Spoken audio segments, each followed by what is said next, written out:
So good. Soldier Fuel has no sugar, so no crash. Now that's a game changer. Here we go, all of us. Wow, that's good. I'm fueled up now. Used by the U.S. military every day. Now available to you. This is huge. Built by Patriots for Patriots. Now it's time for you to do the Soldier Fuel Challenge. Order Soldier Fuel, film yourself cracking one open, and taking the Soldier Fuel Challenge. Upload your video at soldierfuel.com/challenge, and you'll be entered to win a free shipment of Soldier Fuel. That's what I'm talking about. Your video could also be featured on air. Just scan the QR code on your screen or go to soldierfuel.com/challenge to enter. Drink with the Rav Hosts drink. Soldier Fuel. Let's go.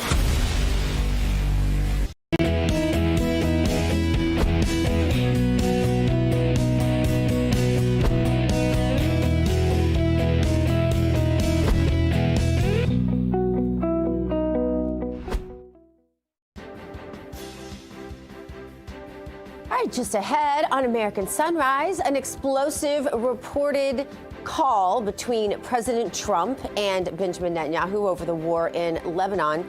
What was said? What sparked it? And what could it mean for the Iran conflict going forward? Plus, California voters head to polls in the high-stake governor's race. Who comes out on top? And what will it say about the future of the Golden State?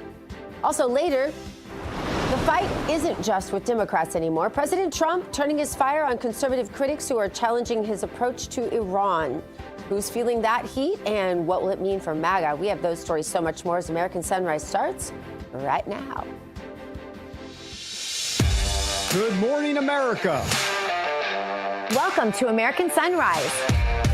Whether it's culture, We have breaking news to share with you. politics, President Trump is joining us live now from Florida. We've got you covered. This is what it looks like to be a patriot. We have to protect the American family. The American dream is still alive. I'm David Brody. I'm Terrence. And I'm Dr. Gina.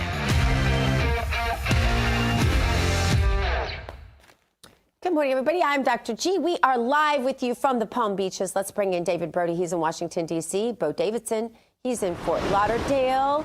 Thank goodness they didn't say you were in Palm Beach today in my prompter, because yesterday that just made me think I was living in an alternate universe. I look over and I'm like, but he's not.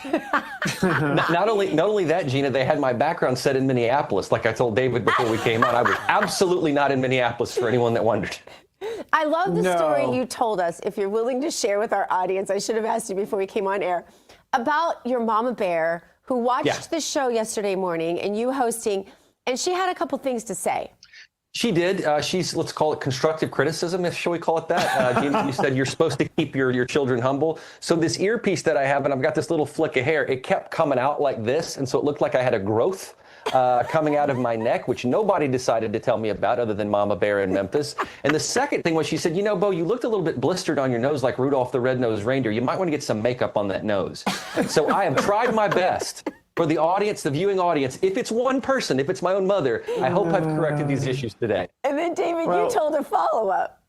Well, yeah, for sure. I mean, I hear you on that, Spo, because I said to my mom, this was years ago, I said, Mom, what'd you think of the analysis this morning that I provided? She's like, I don't know about that, but did you have makeup on your ears? That's what she said. And there you go. So, our once job, a mom, always a mom, right, Gina? That's right. Once a And so mom, what always... did I do after you told me that, Bo? I gave you another critique, remember, from yesterday? That's right. You said your voice sounds hollow. So I'm going to work today, because we've got Bruce Lavelle coming on, who has a very deep baritone voice, to make myself mellifluous today. Listen, we moms, we love you. We say it all in love. Our job is to keep you humble. If we don't, who will? That's right. Well, listen, your voice may be hollow, but your brain is not hollow. You've got a solid brain, and that's the most important thing. All right, so let's get to the news, guys. This Axios headline kind of blew me away. I'm sure it blew you guys away as well. You're crazy. Blanken crazy. Trump fumes at Netanyahu and call on Lebanon. He's basically slamming Netanyahu, saying, hey, slow your roll, Bibi. We don't need you going into Beirut. Okay, and dealing with Lebanon, or I should say Hezbollah right now, because I'm working on a deal. And that's basically my Trump sum up of what's going on without the curse words. Boy, I tell you what, Gina, this is something that, you know, has been brewing for a bit. I mean, look, here's the truth of the matter. The truth is that Netanyahu in Israel wants to go north of the Litani River, right? The Litani River is in Lebanon. That's that southern part of Lebanon. That's kind of like the go zone.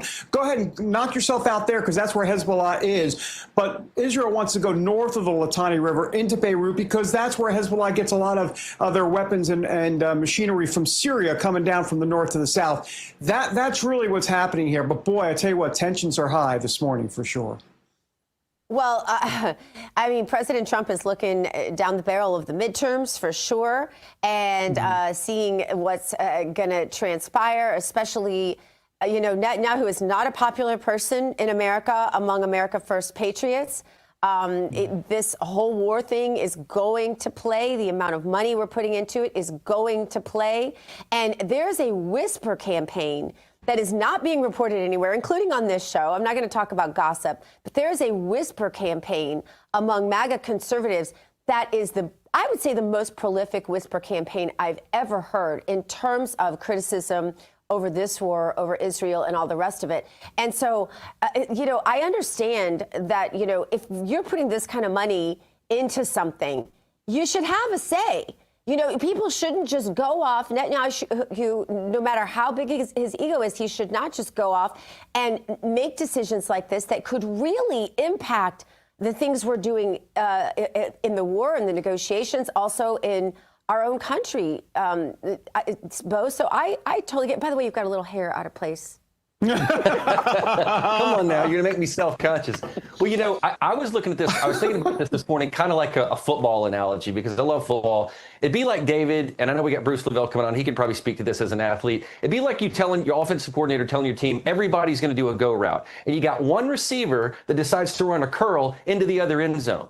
You have to have people on the same page. If you're going to play by the right playbook, everyone's got to be playing by the same playbook. And I think Bibi Netanyahu did not do that. And so I can see why Trump is justifiably upset that he went rogue on him. He's trying to do a deal with Iran. It screws everything up if Bibi Netanyahu decides, I'm going to do my own thing. Well, okay, yeah, I hear you on that. There are different priorities, though. That's the problem. The other thing is Trump wants to keep a deal alive. Netanyahu wants to keep Israelis alive. That's the difference. We can talk a lot more about it. And as in terms of MAGA conservatives, I have a bone to pick with you on that. I wouldn't say that there are America First patriots out there that are not happy with Netanyahu. No doubt about it. I agree with you on that. MAGA conservatives, writ large, still, I think, support Bibi. I sure am one of them. And has Bibi made mistakes? 100%. We all make mistakes. But do I support the policies and what he's trying to do over there? Absolutely. And by the way, if they wanted to commit genocide against the Palestinians in Gaza, they could have carpet bombed that whole place in about 30 minutes. So I don't want to hear anything about genocide. They've been far more nice about it, if you will, than these ideas of genocide. Anyhow, I'm sorry. We got to go. That got me riled up. He opened the genocide can of worms, Bo. I'm just going to tell you, he did that at the very end of the block when I can't talk anymore because we have to bring in our Bible verse because we want to get to our guest. Today's Bible verse is Psalm 46:10. Be still and know that I am God. I will be exalted among the nations. I will be exalted in the earth. Well, President Trump is backing away from a controversial $1.8 billion fund. I was very excited about this. It was designed to compensate people who were victims of unfair government prosecutions, like J6ers, for example, and others. The move follows bipartisan criticism, legal setbacks, and pushback from Republican senators, establishment types, I might add. The Justice Department says it will comply with a court order temporarily halting the plan ahead of a hearing scheduled for June 12th.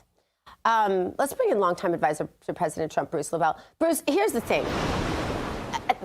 My husband said from the very beginning, and my husband and I, we differ in politics just a little bit. I'm always the rabble-rouser out there kind of on whatever the edge of the political sword is. My husband is, he's a senator. He's deliberative. He thinks through things. He was a Rubio guy until Trump was the guy. I was a Trump guy when nobody was a Trump guy, back when you were a Trump guy, back in like 2022, like the year 2000. Not really, like 2015 early. And here's the thing. So he thinks things through, and I have so much respect. But at the same time, here's what he said. He said when Trump came up with this idea, John's like, it's a great idea. He needs a rollout team. This is the kind of thing you have to create momentum for. That's right. You have to create public approval. And then you come in and you're the answer to the problem that your constituency demanded. That's a different thing than how this was rolled out. What happened here? Because this is really important to me. J6ers, there's not much else that's as important to me, maybe except illegal immigration, which I so appreciate President Trump on.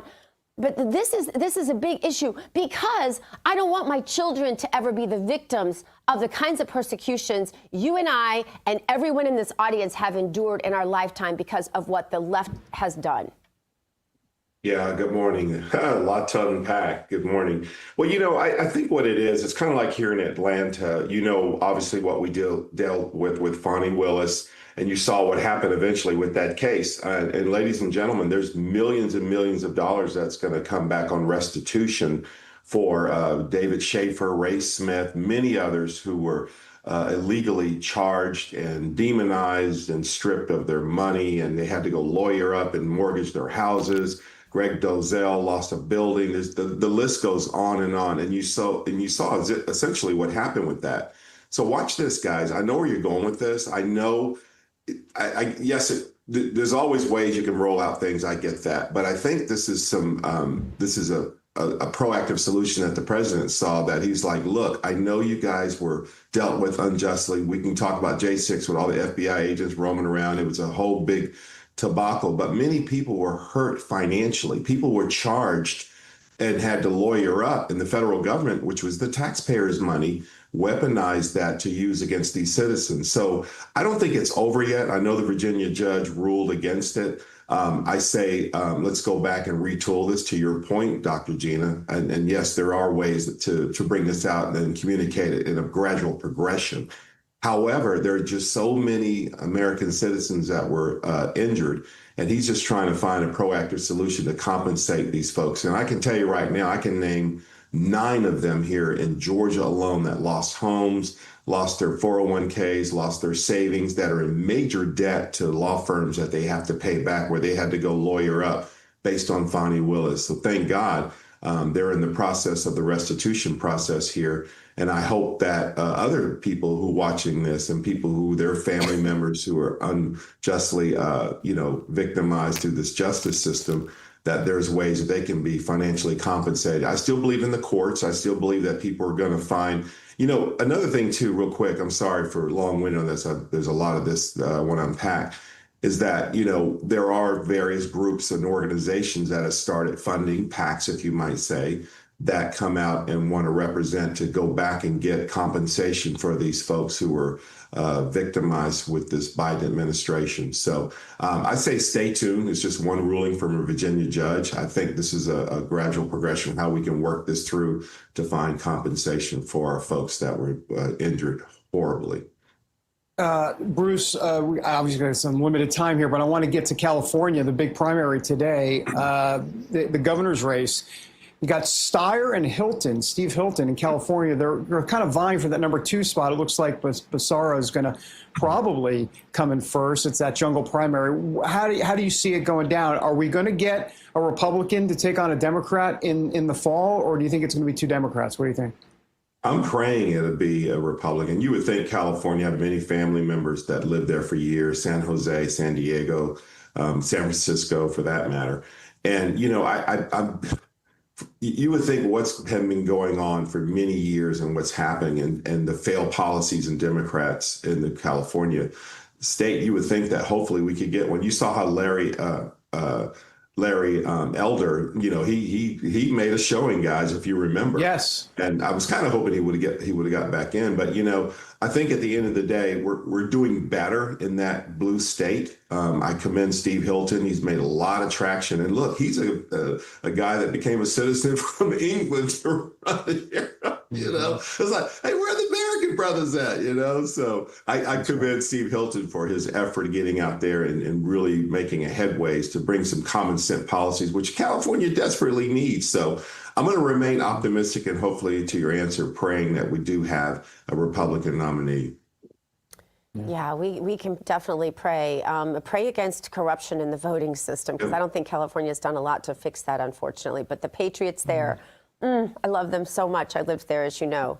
So we are praying the best for them. Bruce Lavelle, thank you so much for your time. God bless. Thank y'all. Thanks for having me.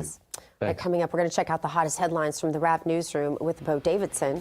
Also later, who's really running Iran? New reports say the IRGC is tightening its grip inside the regime.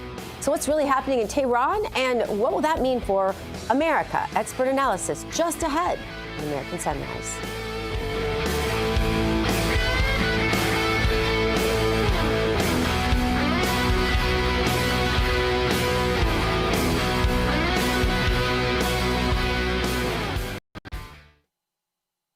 We really wanted to get to Tina Peters, so I hope, but I know he kind of had a long-winded answer, so that's why I get it.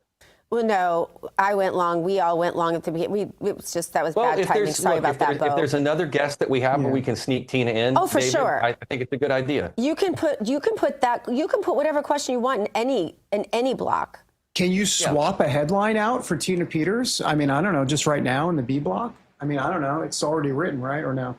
Just a thought, because I don't think I don't see any other place to get to it. What about later Gruber? in the show. Gruber. Well, we're getting to it there, I think, in K block at the end of the second hour. But I thought it might make sense to do something. Yeah. Hello, everybody.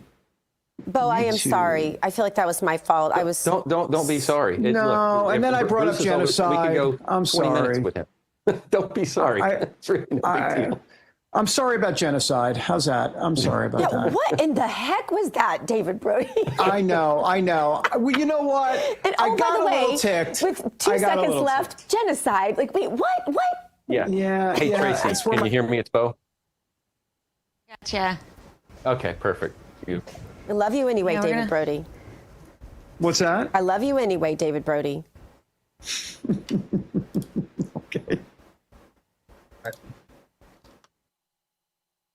This news.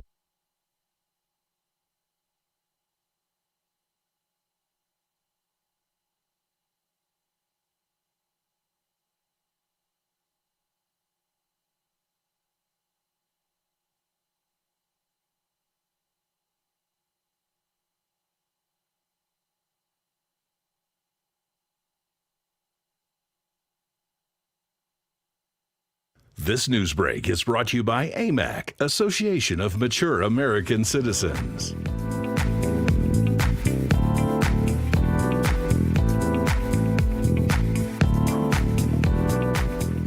What is that behind the White House? Is that a Cirque du Soleil tent? Just kidding. I know what it is. It's the UFC Freedom 250.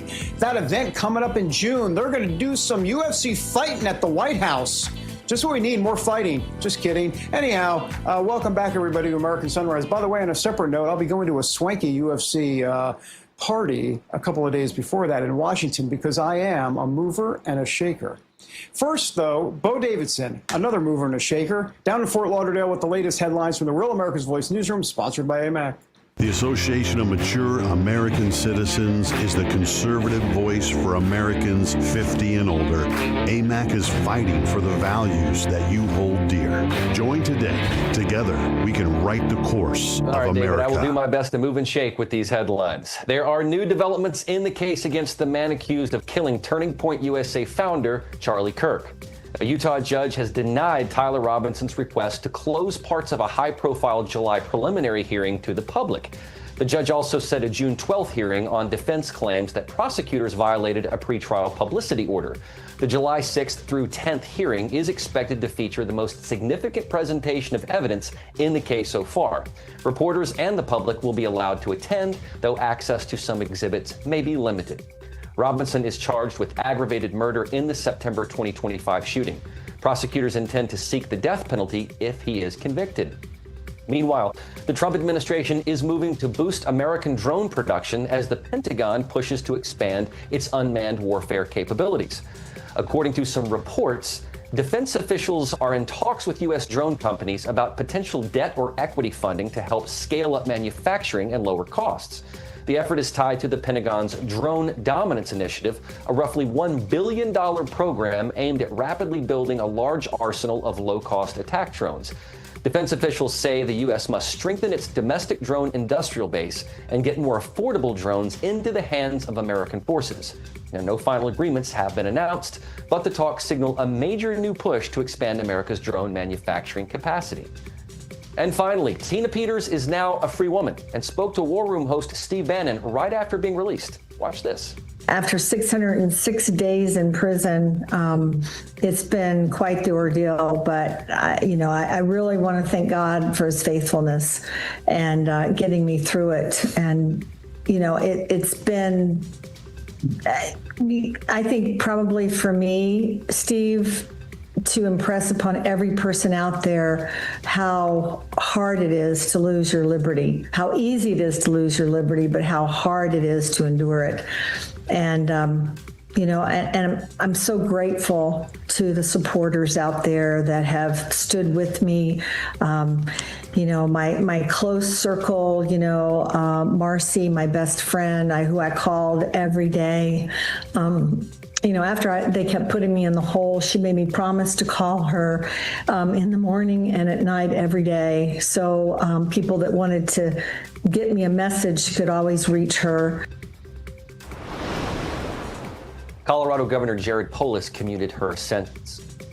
And now to our forecast, and here to update us is Weather Nation meteorologist Tracy Anthony. Tracy, tell us what's cooking in the weather today, because I got to tell you, here in South Florida, it does feel like it's cooking.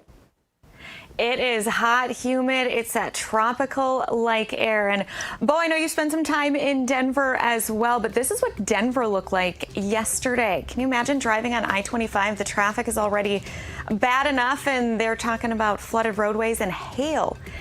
Look at that. Yeah, wow. Not fun to sit in.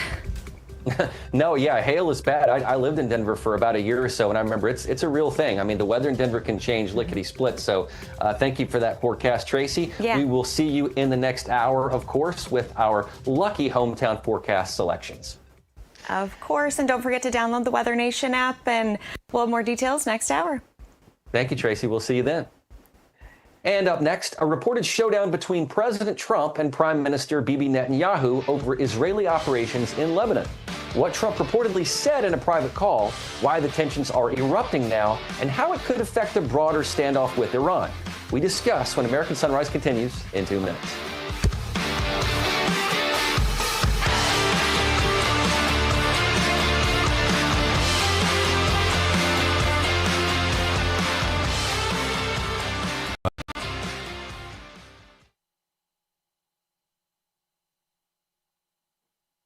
Okay.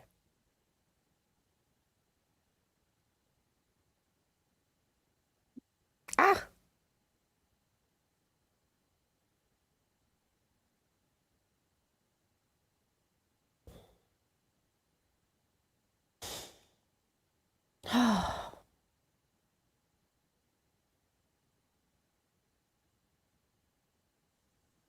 Good morning. Good morning. How are you doing? Good, thank you. Thanks for joining us. Anytime. Thanks for including me. Thanks, Dr. Jasser. Thanks for being here. Thank you.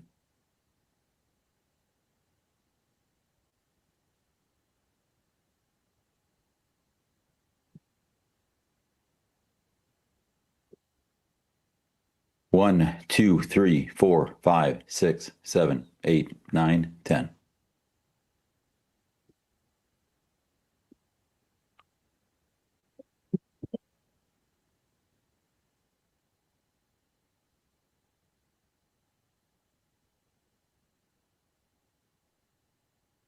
Did I not do that?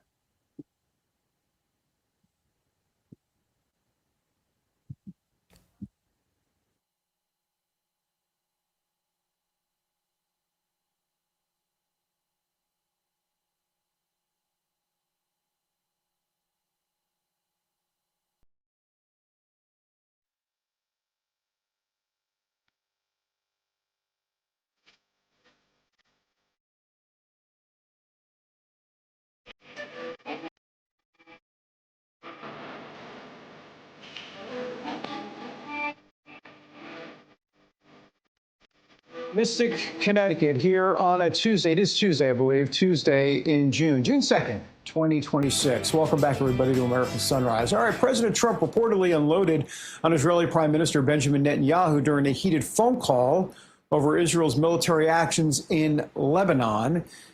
According to Axios, Trump called Netanyahu blanking crazy. He didn't use the word blanking, by the way, and demanded to know, quote, what the blank are you doing? The report also says Trump pressed Israel to avoid escalation near Beirut as the U.S. works to preserve diplomatic talks with Iran. All right, let's bring in the founder of the America Islamic Forum for Democracy. That would be Dr. Zuhdi Jasser. Dr. Jasser, thanks for being here. So explain this tension between Trump and Bibi. I mean, we know that they're friends. They've worked very well together. We got all that. Those are the disclaimers. But it seems to me that President Trump's short-term goal here is to keep the deal alive. Bibi's goal 24/7 is to keep Israelis alive. This seems like the priorities are a bit misaligned. Good morning.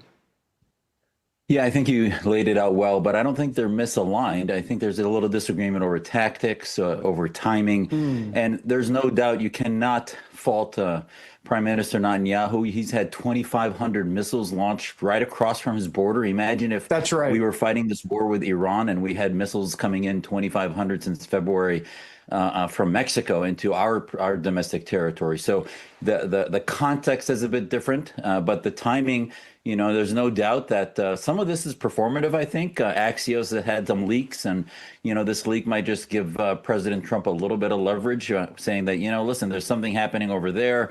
I want to get to the table. I want to open Hormuz. I want to take away the nuclear material, and they're finding solutions for that.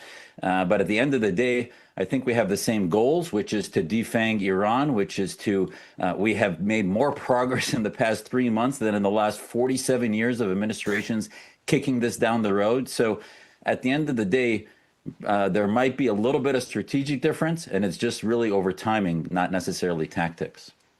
Well, that's a good explanation, Dr. Jasser. Appreciate that. Dr. Jasser, also want to get your thoughts on this. Kazakhstan has signaled it is willing to take custody of Iran's highly enriched uranium stockpile as part of efforts to reduce tensions over Tehran's nuclear program.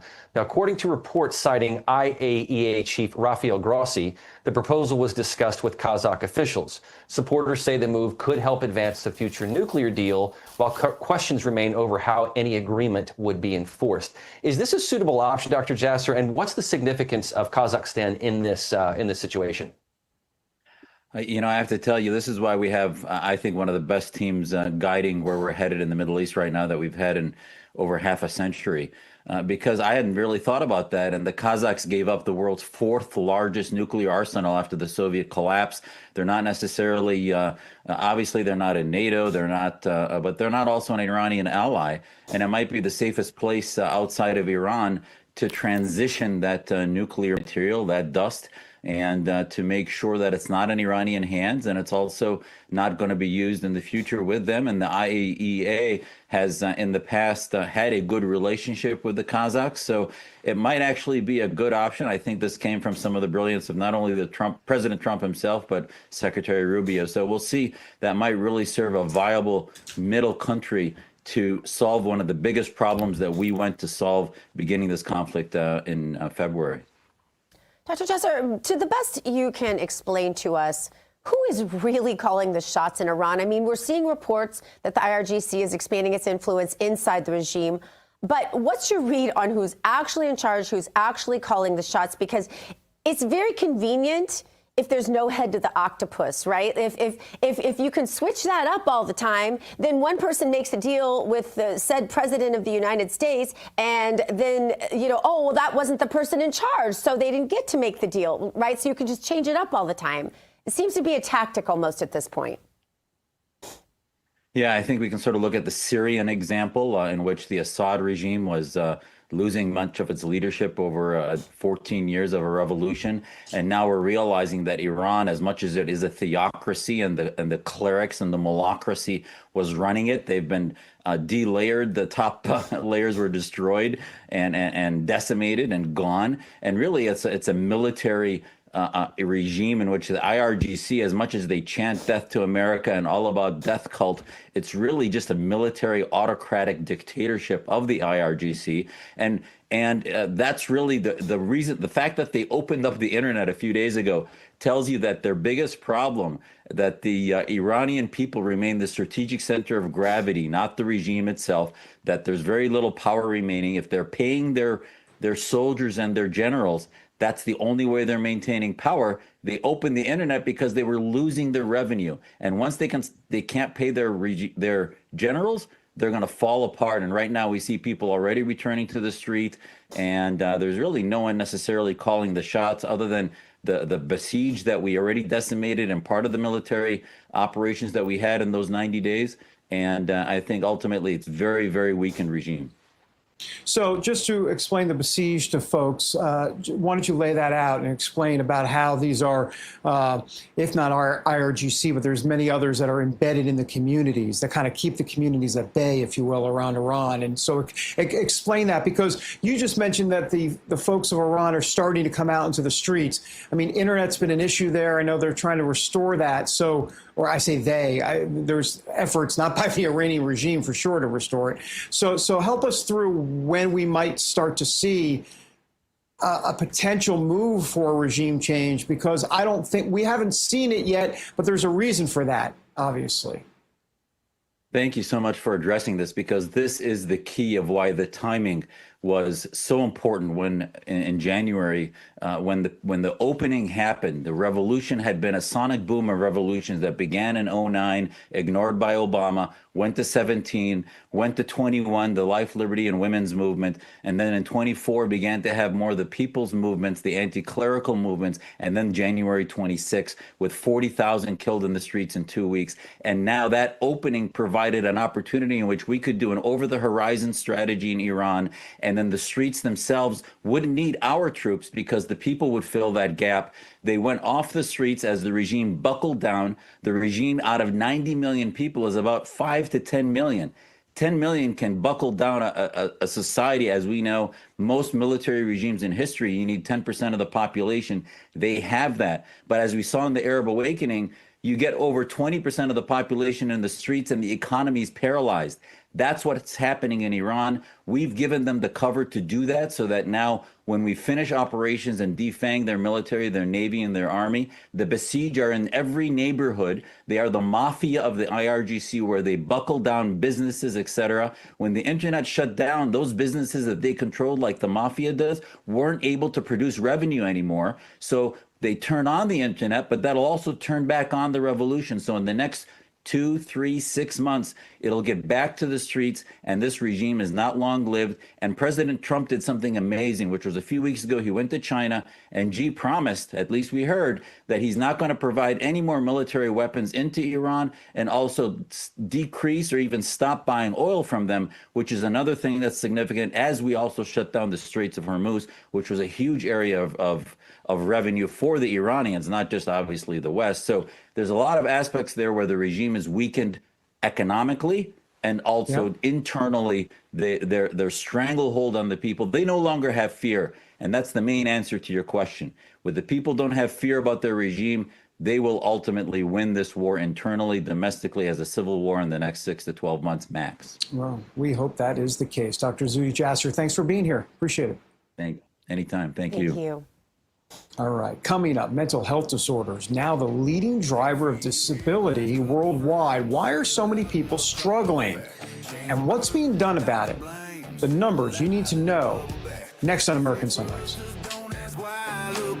Charlie Kirk died a martyr, not in vain. Charlie Kirk was a voice that inspired a generation. And now his legacy lives on through music. The Voice of the Age by Mike Cavanaugh is a powerful tribute to courage, conviction, and standing for truth in America. Rav family, let's honor Charlie by making this song #1 in the nation. Now we lost the voice of the age, gunned down in a murderous rage. I don't want a civil war, no. Only God knows what it's for, though. QR code now to download or search The Voice of the Age by Mike Kavanaugh on iTunes. Let's do it for Charlie.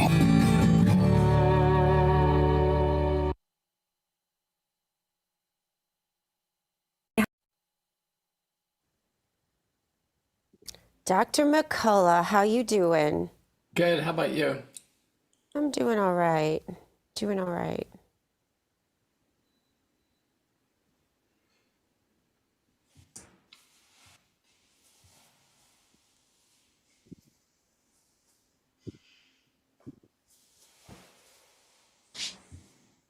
Live on YouTube. All right. Carefree is telling me I should buy an Ethiopian Bible. So, Carefree, can you send me a link? Because I will order the wrong one. 1, 2, 3, 4, 5, 6, 7, 8, 9, 10. I got the book of Enoch, David.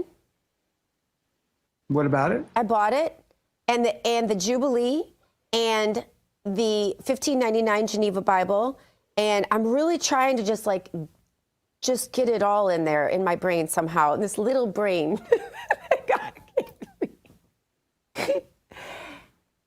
On a separate note, have you ever had Ethiopian food? You eat it with your hands. Mm-hmm. I mean this in the nicest way, but I feel like I'd starve if I ate Ethiopian food. No, bless your heart. You're saying that in the nicest way. I got it.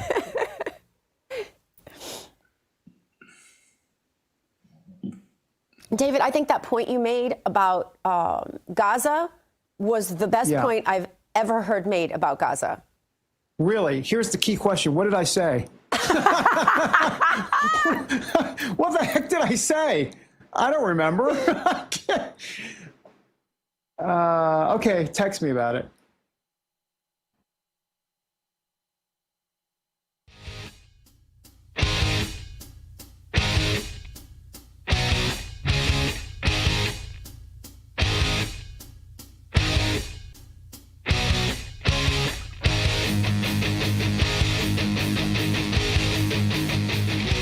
My cue. Wake up and pay attention. Santa Monica, California. Oh, the pier.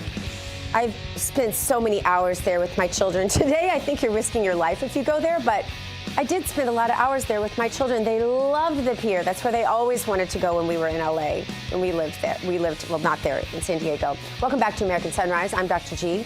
What version of the Bible do you read? What is your get in our chat and tell us all about the Bible you read, the translation you read, the extra books you've read, if you read any of them and you think there's credence. Why don't we use the 1599 Geneva Bible? All that stuff. I want to hear from you. You can get in our chat on YouTube or Getter or Rumble, all those places. It is time now for today's health news, sponsored by the Wellness Company. And under the microscope today, the new global study finds mental health disorders are the leading driver of disability worldwide. Researchers say nearly 1.2 billion people were living with a mental health disorder in 2023, almost double the number in 1990. The study found anxiety and depression have surged since the COVID pandemic, with the burden peaking among teens aged 15 to 19. Authors say addressing the crisis will require more investment, expanded treatment access, and better support for at-risk groups. A groundbreaking new study shows that there is a safe and inexpensive potential cancer treatment that is a drug that many of us already know about, ivermectin. This new study shows that individuals who take ivermectin, the parasite-fighting medication that gained fame during the COVID pandemic, along with the drug menbendazole, saw remarkable results in their battles with cancer. This incredibly promising result has many Americans wondering where you can get, this is key, U.S.-made ivermectin and menbendazole, and that's where the Wellness Company comes in. You see and hear from their doctors all the time on this network. You know their products are the gold standard when it comes to keeping you and your family safe and healthy. The Wellness Company, making 100% American-made ivermectin and menbendazole available to Real America's Voice viewers at an incredibly affordable price point, too. Say no to Big Pharma's greed, and say no to Big Pharma's poisons, and say yes to a company that you can trust to bring you safe, affordable, effective treatments. If you or somebody you love interested in trying ivermectin and menbendazole, then go to twc.health/RAV today. Give it an order. That's twc.health/RAV. Use the promo code RAV. It'll save you 10%. All right, let's bring in the Chief Scientific Officer for the Wellness Company, Dr. Peter McCullough. Dr. McCullough, last week we heard that the ivermectin menbendazole study was published in the prestigious Anti-Cancer Research Journal.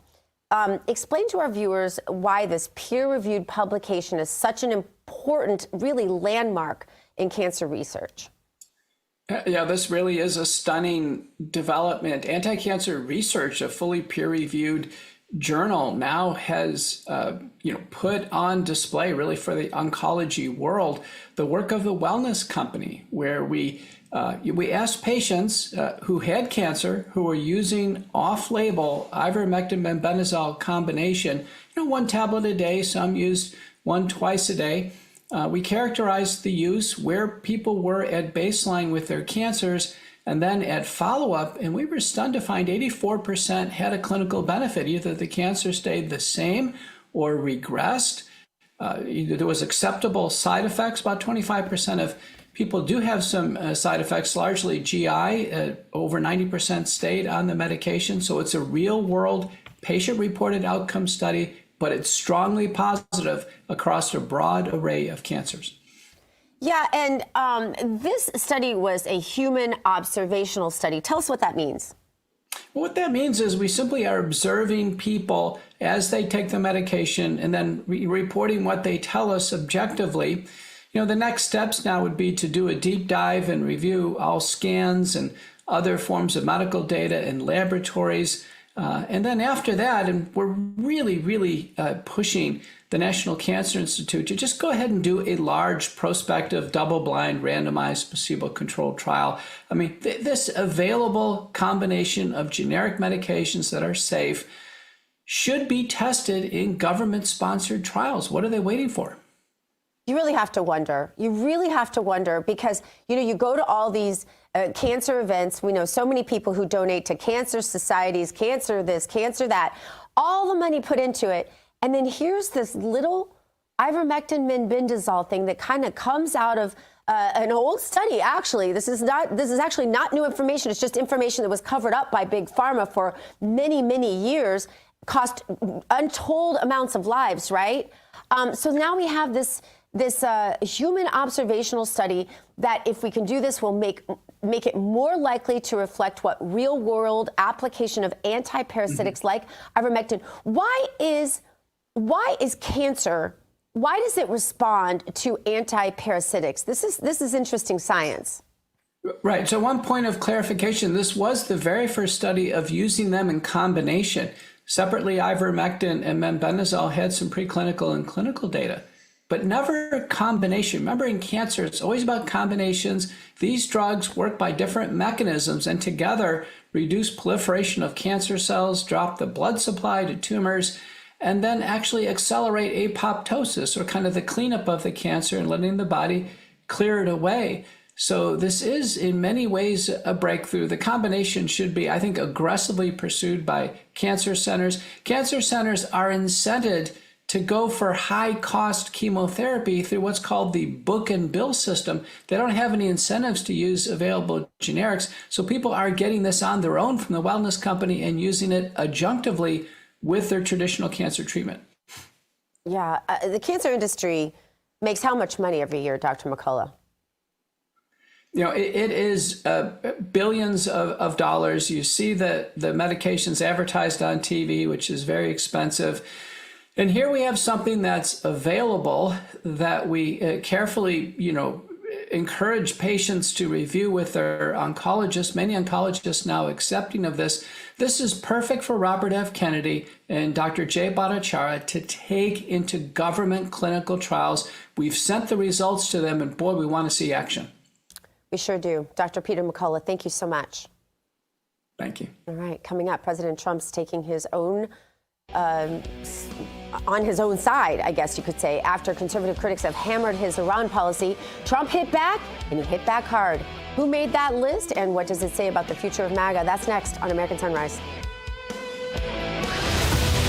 What happens when some of the biggest patriotic voices in America gather aboard one of the most iconic warships in U.S. history for one unforgettable night? Moms for Liberty proudly presents From Sea to Shining Sea, live from the legendary USS Midway Museum in San Diego. June 6th, patriots from across America come together for an unforgettable black tie celebration, honoring 250 years of American freedom and 5 years of the Moms for Liberty movement. This star-studded night will feature powerful speeches from Glenn Beck, Sage Steele, and more, breathtaking performances by Mary Milben and Real America's music artist Natasha Owens, emotional tributes to America's heroes, and a stunning fireworks finale exploding over San Diego Bay. And Real America's voice will be there every step of the way with exclusive interviews, behind-the-scenes access, and live reports from aboard the iconic USS Midway. From Sea to Shining Sea, only on Real America's Voice.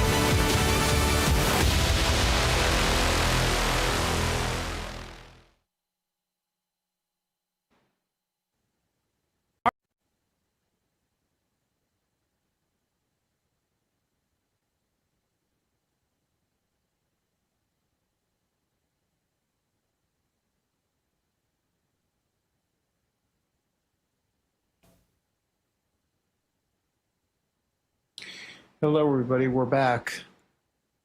You know, why do I always announce that we're back? I mean, I think they can see that we're back. I don't know. Am I? I don't know. I'm going to put some makeup on my ears just in case my mom is watching. That's a good idea. I'm going to check my growth. Yeah, check your growth. I'm going to check my I feel like growth. you've grown throughout the show, though. I feel like, you have grown. We should put one of those little growth charts behind you so we can mark it and then we'll know. Well, I don't want to be one of those people on TV, like when the audience noticed like a growth on someone's neck and they were like, hey, you might want to get this checked out. And it turned out the woman had cancer or something. And they were, oh, that's terrible. You don't want to be that person. No. So we should do a growth chart. I think my ego is like in the 100% percentile. Tom Del Beccaro just sent me a shot of us on set in San Diego 10 years ago. Oh my gosh. Are we liking the picture? I'm assuming we are liking that picture. And he's saying the dim turnout in Cali so far is lower than usual. That's good. But it's only 5:45 a.m. Oh, but he must mean like mail-ins and stuff.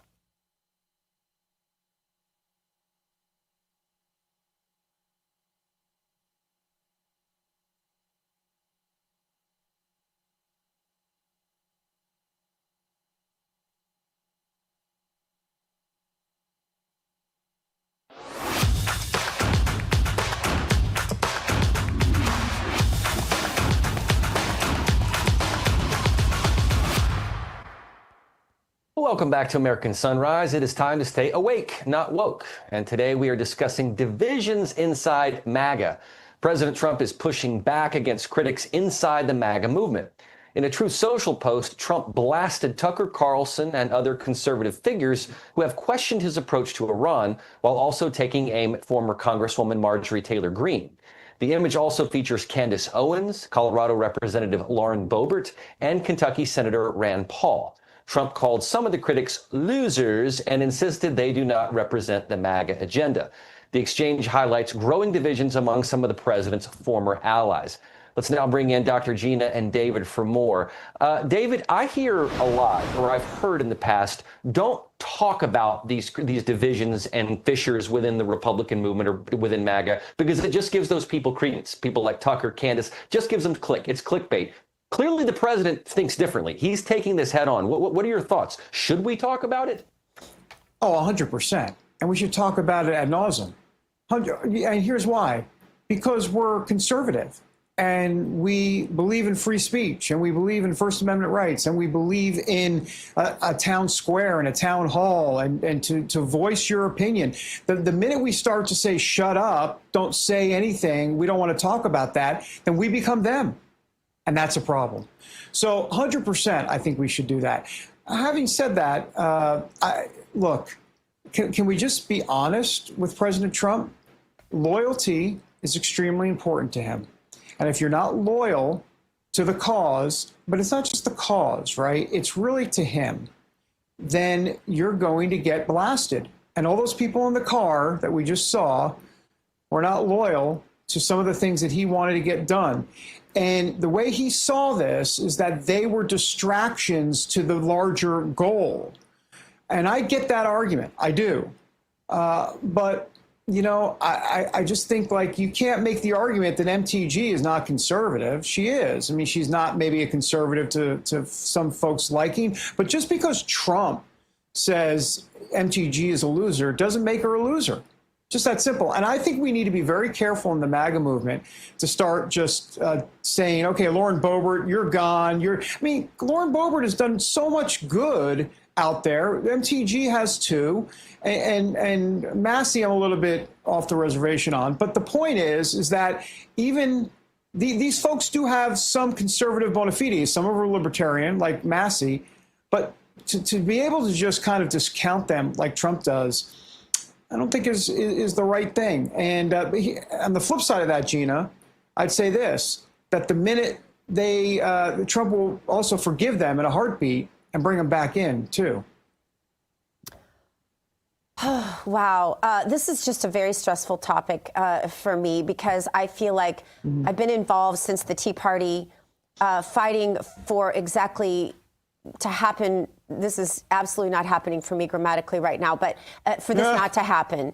I think you'd be hard pressed to find people more loyal to the president for a longer time through harder times than people like MTG and many actually of the people mentioned. So I hate that. Here's what I would. Let's talk about positive solutions. What I would love is for President Trump to call all of these people in a room and have the civil discourse, right? Let them say their part. Let the American people watch. This is the transparency president. He makes everything else transparent. So then to dismiss such a large, I don't think he knows, such a large swath of people.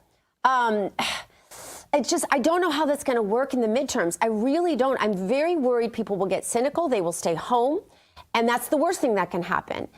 We're not Democrats. Look, we have principles and virtue and ideas and creativity. And maybe sometimes we're wrong, right? Maybe some of his greatest loyalists are sometimes wrong. And it's easy to armchair quarterback when you're not sitting in that Oval Office making those decisions. I completely understand the frustration.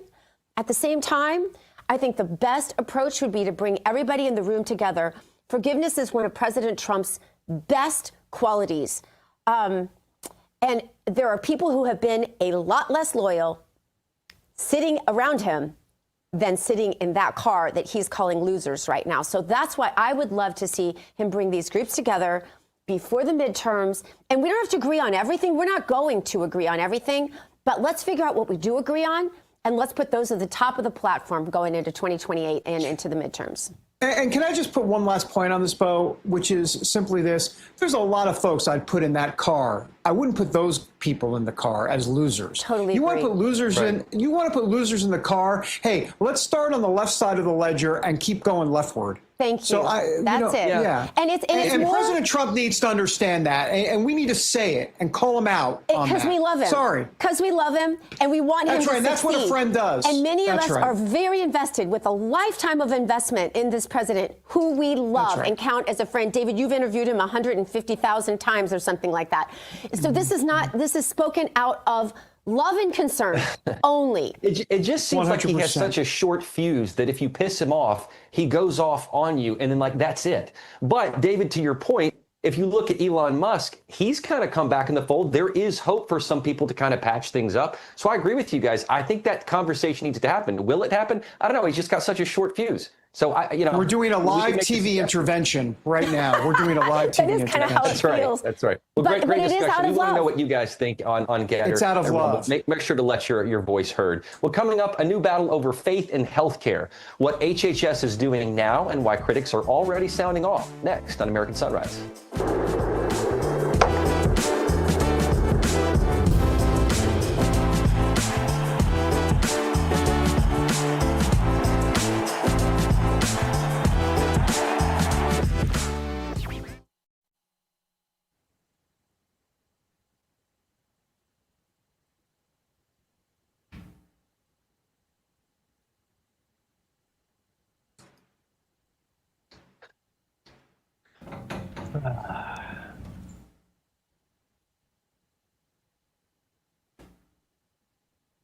I cannot. I need my IFB turned on. Live on YouTube. Live on MySpace. Live on MySpace. I got to rearrange my top 8 friends real quick. You have to what? Remember that? Wait, what? You had like my gosh, that's you had like a top 8 friends, and you could rearrange them. And like Tom was always number 1. Most people kept Tom in there, you know. That's funny. Back in My the day. top 8 friends. Oh my goodness gracious! And it's like if you didn't have your boyfriend or your girlfriend in that top 8, boy, that was bad. Father Frank Pavone, good morning. Thanks for being with us. Good morning. Good to be with you. Hi, Father Pavone. That's a lot of energy for 8 o'clock in the morning. I love it. Praise the Lord.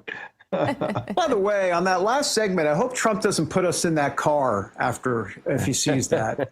Yeah, I have a feeling we could go in there fast, David. Yeah, we could go from 0 to 60 pretty quickly in that car. Yeah.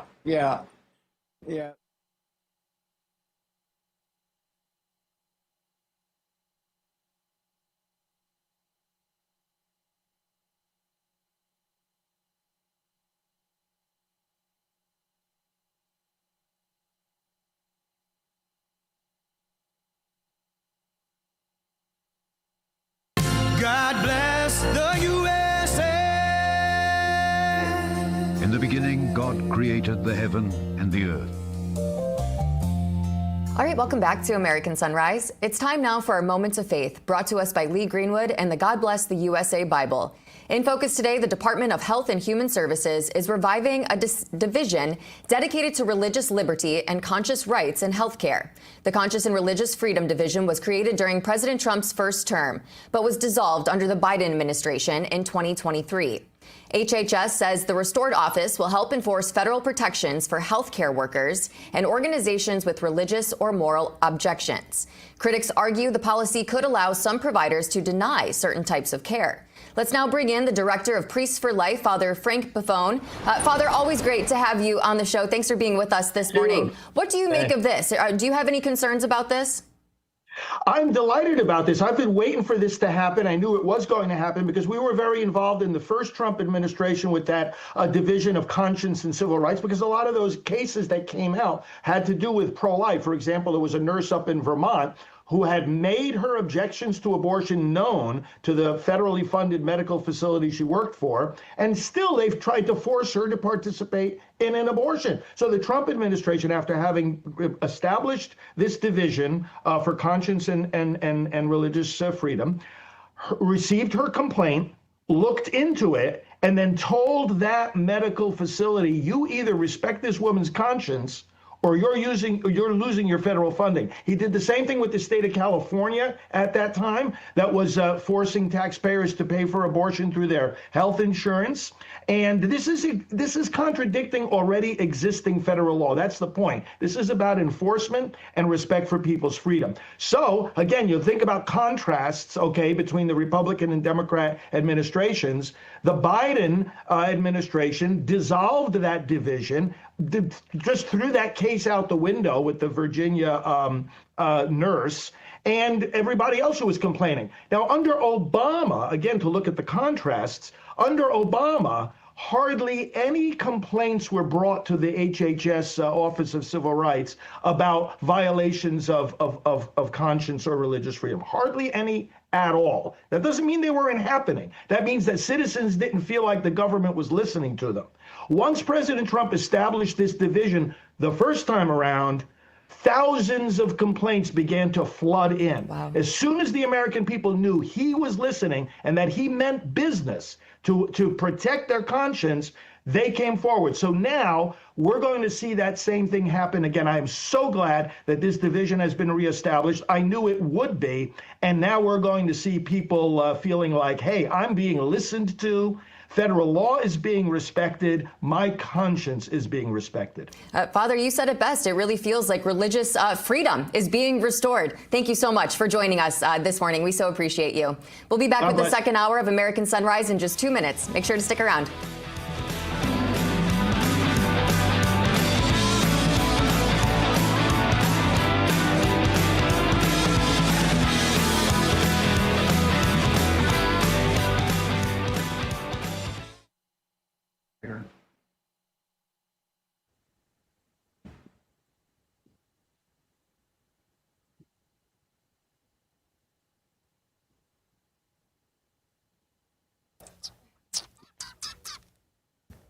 Okay.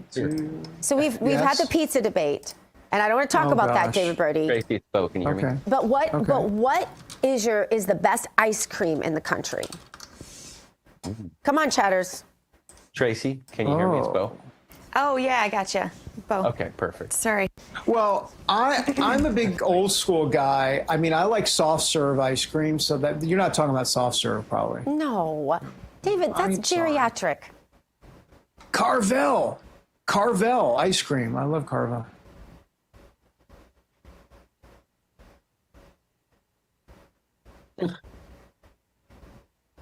I do like Froyo. That's what Pinkberry did in California. Colin, I don't think I can agree with you on generic yogurt flavored Froyo. I'm sorry. No, that sounds disgusting. Yeah, I don't think I'm going there. I'm pretty sure that has seed oils in it. Have you guys Gina, ever had Grater's ice cream in Ohio? Oh, I see what you're saying. Anyone? No. It's really, really amazing.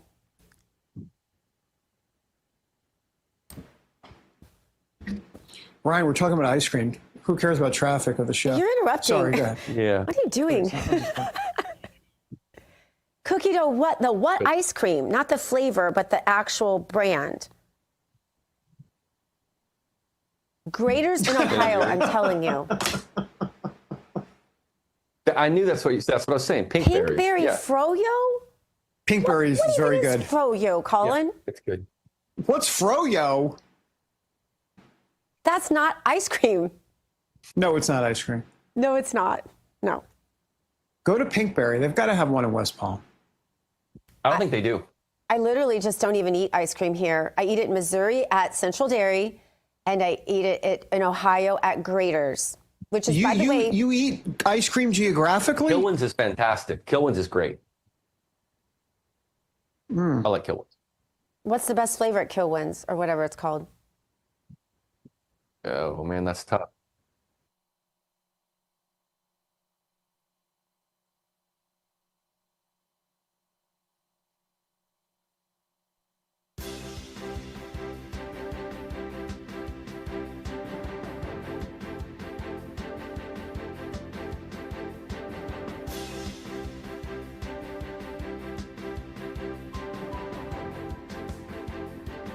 Coming up on the second hour of American Sunrise, a tense phone call. President Trump, well, pretty much unleashed on Israeli Prime Minister over escalating the situation in Lebanon. How is Iran reacting to the news, and what will it mean for peace in that region? We're going to have the latest for you. Also ahead, Democrat Maine Senate candidate Graham Plattner in hot water after a series of leaks reveal he sent several explicit messages to multiple women while he was married, not his wife, by the way. Will fellow Democrats disavow? We're going to discuss. Also ahead, voters in California head to the polls for a high-stakes jungle primary, as it's called. They could potentially result in two Democrats facing off to replace outgoing Governor Gavin Newsom. These stories, so much more, as the second hour of American Sunrise starts right now. Good morning, America. Welcome to American Sunrise. Whether it's culture, we have breaking news to share with you. Politics. President Trump is joining us live now from Florida. We've got you covered. This is what it looks like to be a patriot. We have to protect the American family.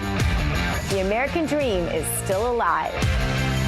I'm David Brody. I'm Terrence. And I'm Dr. Gina. Welcome back, everybody, to the second hour of American Sunrise. I'm David Brody. I am in the swamp. Let's bring in Dr. G in West Palm and Bo Davidson, who is in for T. Bates this week. Good morning, guys. Our top story this morning, ice cream. We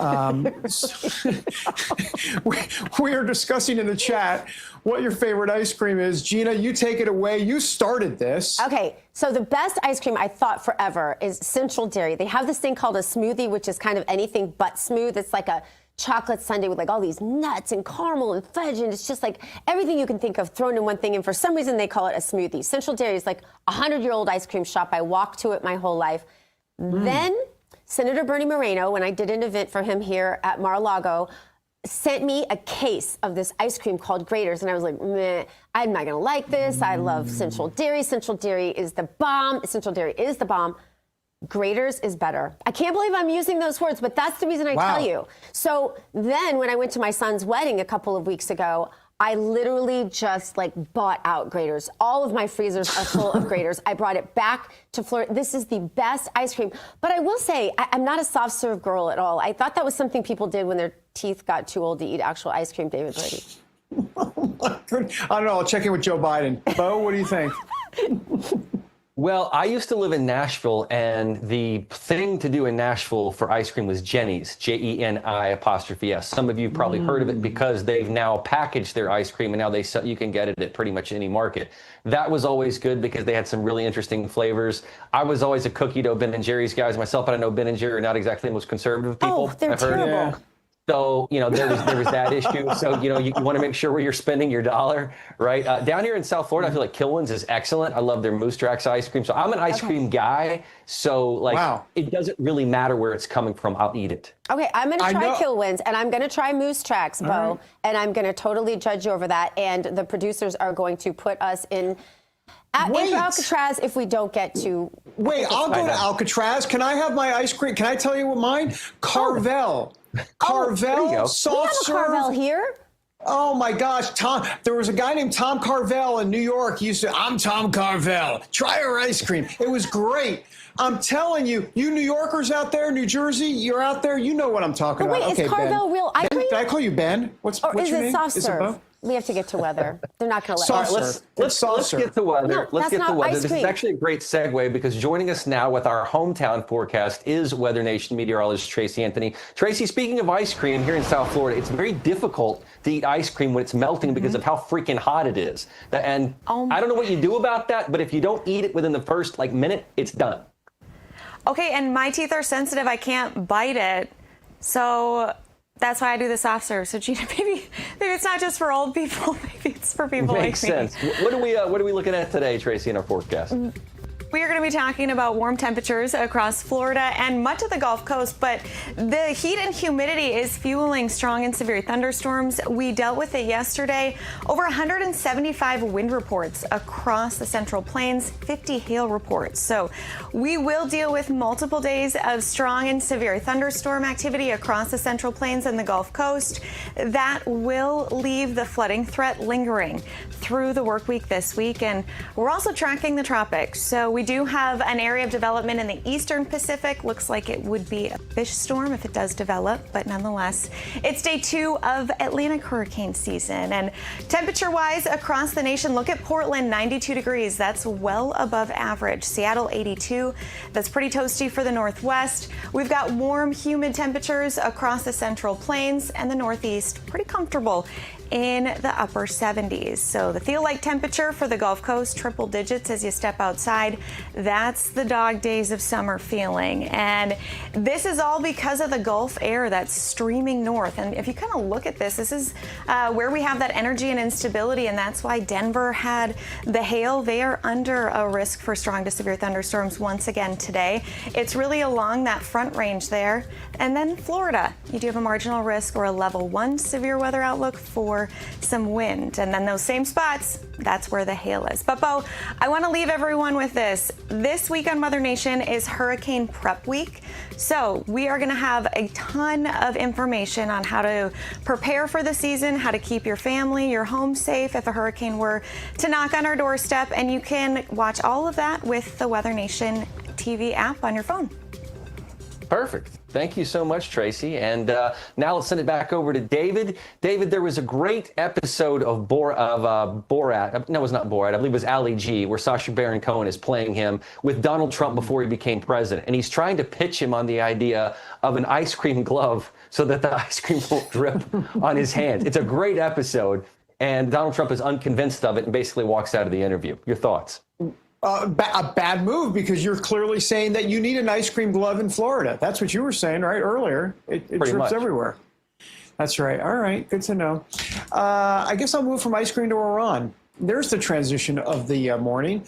Iran has announced it is suspending talks with the United States, blaming continued Israeli military operations in Lebanon and arguing those actions violate the broader conditions of a ceasefire agreement. Now, this comes amidst a reportedly profanity-laced phone call between President Trump and Israeli Prime Minister Benjamin Netanyahu. According to Axios, 47 fumed at Bibi over the Israeli escalation in Lebanon. An unnamed U.S. official told reporters the president warned that following through on those threats would further isolate Israel from the rest of the world. He basically said that's why the world hates you so much, or hates Israel so much. Wow. Joining us now with analysis is the editor-in-chief for Just the News, John Solomon. John, I've got, if you can see my eyes, I was like this after the Axios report. I mean, if this report is true, I mean, it's a brutal call. I'm curious if you can explain the tension here a little bit. Good morning. Well, it's pretty simple. First, I just want to remind everybody who 2 months ago were reporting that Israel was the tail wagging the American dog, that isn't what happens here. Exactly. The president does pursue his own agenda. This is a great anecdote to disprove all of those who reported those bogus stories back then. But it is true that the president was upset with Israel's actions in Lebanon because they're at a critical moment in the peace talks. It caused the Iranians to have a temper tantrum. By the way, when the Iranians say, we're cutting off peace talks, it was just simply to say, hey, would you get a hold of Israel and tell them to stop bombing Lebanon right now? And so it's how the give and take in the Persian way of negotiation occurs. Donald Trump understands this thinking. He understands the temper tantrum sort of way of negotiating. And so he immediately intervened with Israel, said, hey, ratchet it down. You got a chance for global peace here. And if you don't, if you pursue your small pecuniary short-term interests, you're going to be isolated in the world. And I think Israel got the message loud and clear. And I think you'll see a more stabilized region for the next few days.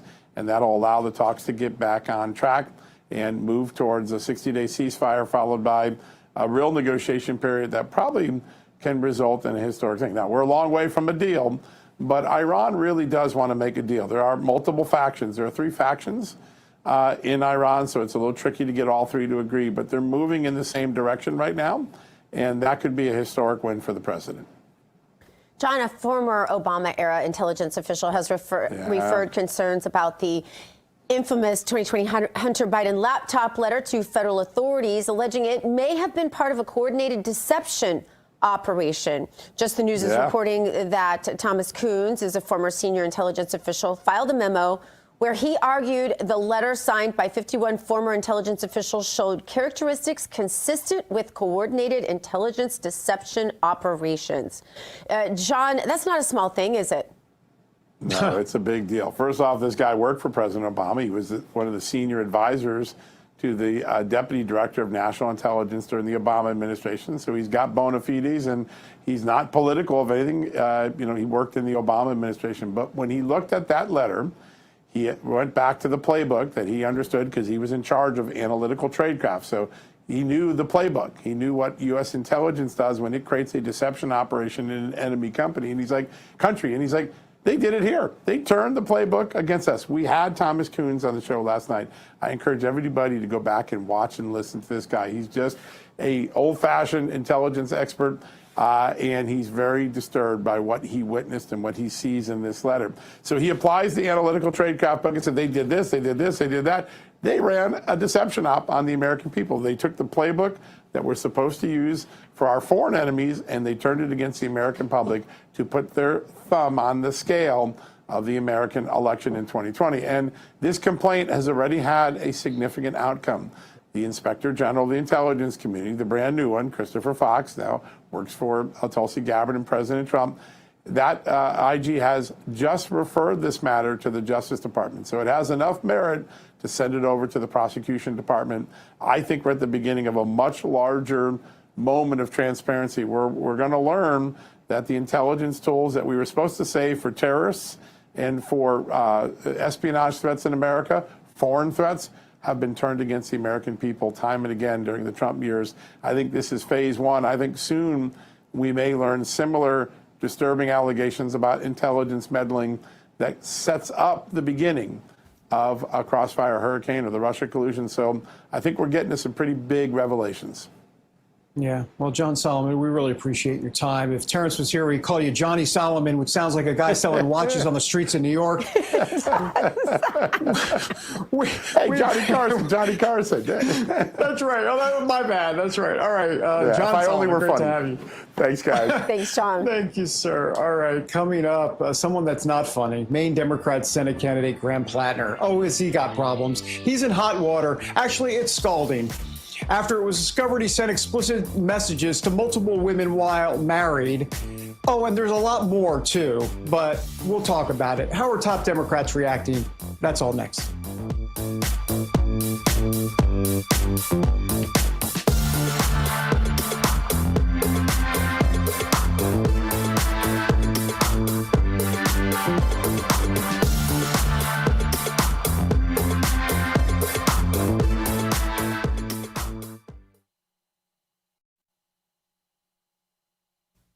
This is Mango. This is Mango, and he decided he wanted to join me. And Mango. Has thumbs. Can you see? Can you I see can't Mango's see thumb? anything. Well, don't. Is that a cat? Hold on. Yeah, hang on, Mango. Wow. He's Feed got that thumbs. poor baby. Here, See his Colby. thumbs? Come see Mango. Aw. He's got thumbs. Oh, He's a look at this. polydactyl. Oh, he's a Hemingway kitty. He's a Hemingway cat. That's right. Oh, I love that. He's purring like crate. And you can't stay here the whole show, dude. Oh, why not? Well, he could, but I'm gonna guess he could, but no. Oh, is that the place in Key West where Hemingway is? Yeah, Is that with they have all cats? the Yeah, I've been six-toed there. cats. They have all the That's right. Hemingway. Yep. Yeah. Yep. What are they And all called? their chickens or roosters in the streets or whatever it is. Yep. Yeah. Don't say chickens. Oh, gosh, that's right. Sorry. Yeah, my farming Roosters. days are over. It's Cat Tuesday, Bo. I love that Apparently. cat. Oh my gosh, I love that he's pushing you away. He's a too. beautiful cat. He's gorgeous. He's pushing you away. I mean, that's what my cats do to me too. Like they're like, hold me, I hate you. Like it's Right. You know what? I hated cats, hated. And then of course Alice, the cat came with the territory, and we bonded. I guess. when the cat comes with the woman.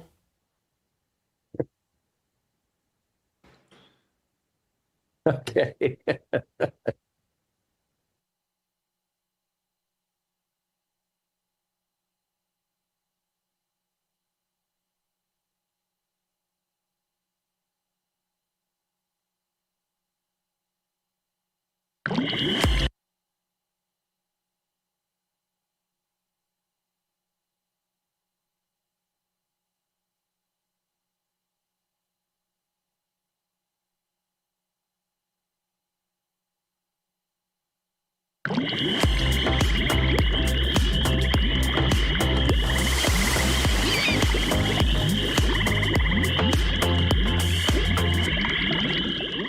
Welcome back to American Sunrise. It is apparently Kitty Tuesday as Mango the tabby cat has decided to join me. He wants to join because it's now time to drain the swamp, isn't it, Mango? And this morning we are flushing out Maine Senate candidate Graham Plattner. There's that flushing noise. New Jersey Senator Cory Booker is questioning Plattner following reports that Plattner sent sexually explicit messages to multiple women while married. Booker said Plattner has, quote, questions to answer, even as Democrats view the Maine race as one of their best opportunities to flip a Republican seat. The controversy is the latest in a series of headaches for Plattner's campaign. However, Booker is more worried about retaking Congress. Let's take a look. Yeah, I have concerns. That guy has questions to answer, and that's what campaigns are for. But when I go all over New Jersey and see hundreds and hundreds of thousands of New Jerseyans losing their health care and millions more seeing their health care costs go up, as I have families who say I can't afford gas for my car and childcare for my children, I know that so much is riding on Democrats taking control of the Senate, that this election, if we do not get the votes necessary to take care of the House and the Senate, we will continue to have an out-of-control president.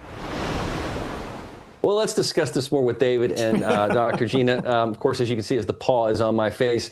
Gina, I find this so ridiculous because for the longest time, Democrats wanted to point to anything salacious about Donald Trump. But when it comes to one of their own, let's just sweep it under the rug. Doesn't matter as long as we take back Congress, right? Well, I mean, honestly, their side is so amoral in sort of some ways, it almost doesn't matter. I mean this with the least respect, right? Like, they are so lacking in morals to start with that, like, what difference does it make that some guy has no morals. Like, what do you expect in an unscrupulous party to begin with?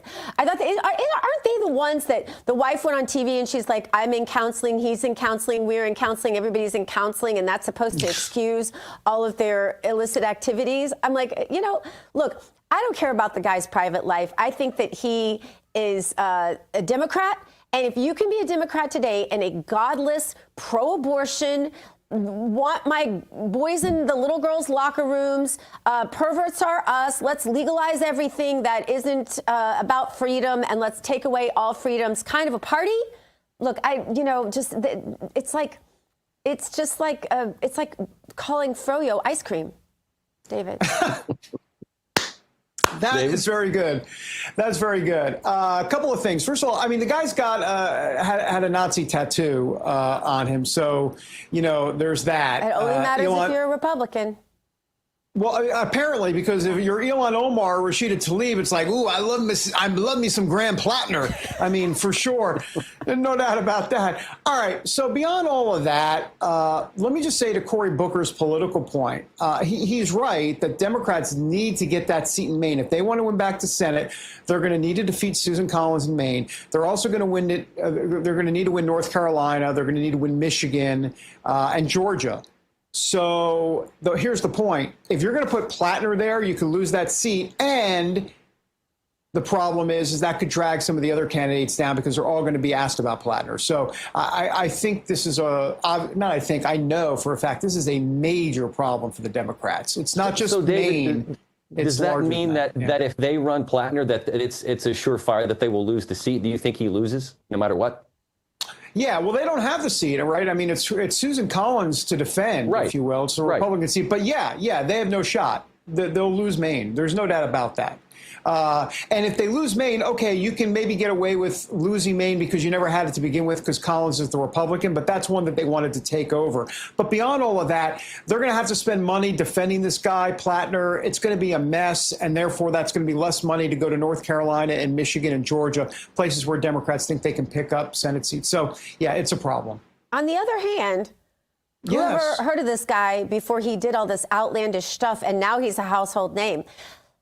I mean, I don't know. I'm not saying certainly like nothing about him I like, but I just wonder, does that ultimately help him or hurt him? Because once you get your name on that national platform like that, people start throwing money at you from other states because you've got that national profile now. So I don't know. I hope you're right, David. I hope he loses. I hope he loses bad. We have some great candidates in Maine right now.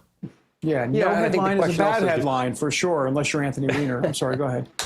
Yeah, no, I was just thinking because, Susan Collins is not exactly on President Trump's top list either. So I wonder how that could, affect things too. But great discussion, everyone. We want to know what you think. We want to know what Mango thinks. He hasn't told me yet. But coming up, California voters head to the polls in a primary that could have major consequences for control of Congress. We'll break that down and what's at stake next.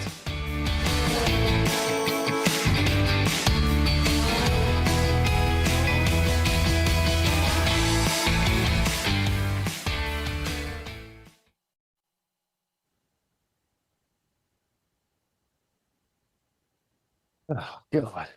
Did you see this, Brody? Yeah. Should I know more about him? Is this controversial? I have to. I don't know. I have to look. Hey guys, take a look at the breaking news. Pulte appointed. Brian Glenn sent it actually. Pulte appointed Director of Federal Housing Finance Agency. Oh, sorry, former, never mind, Acting Director of National Intelligence.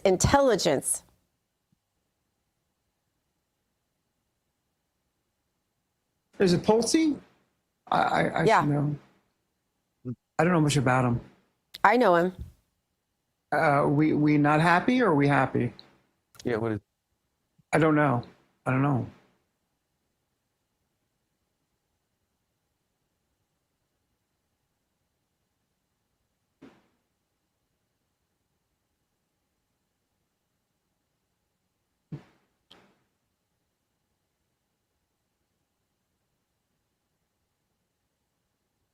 mean, we couldn't hear you.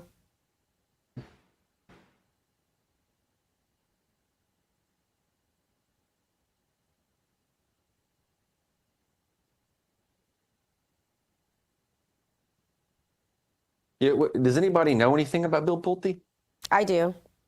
Oh, you do? Okay. Is he good, bad? Charlie Kirk.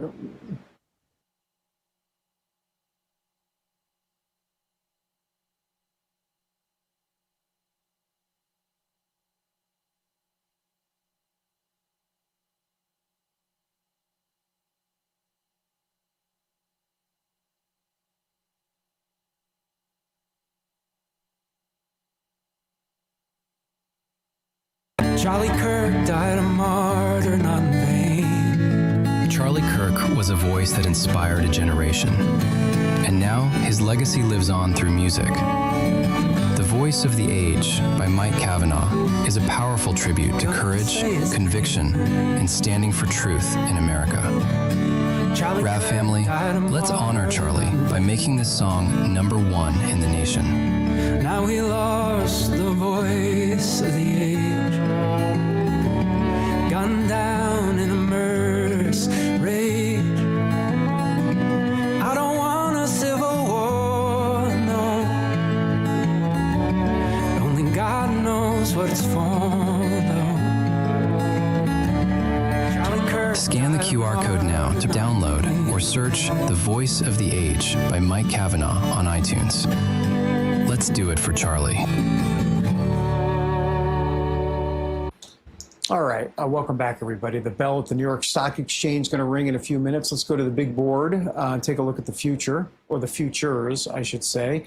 And we've got a mixed bag. It really has been a mixed bag this whole week. A lot of red, in other words, down. The Dow down, at least initially. Oil down as well, so that's a good sign there at the bottom of your screen. We'll monitor it, and we'll get the present. We're at the future now. We're at the future now? That doesn't sound right.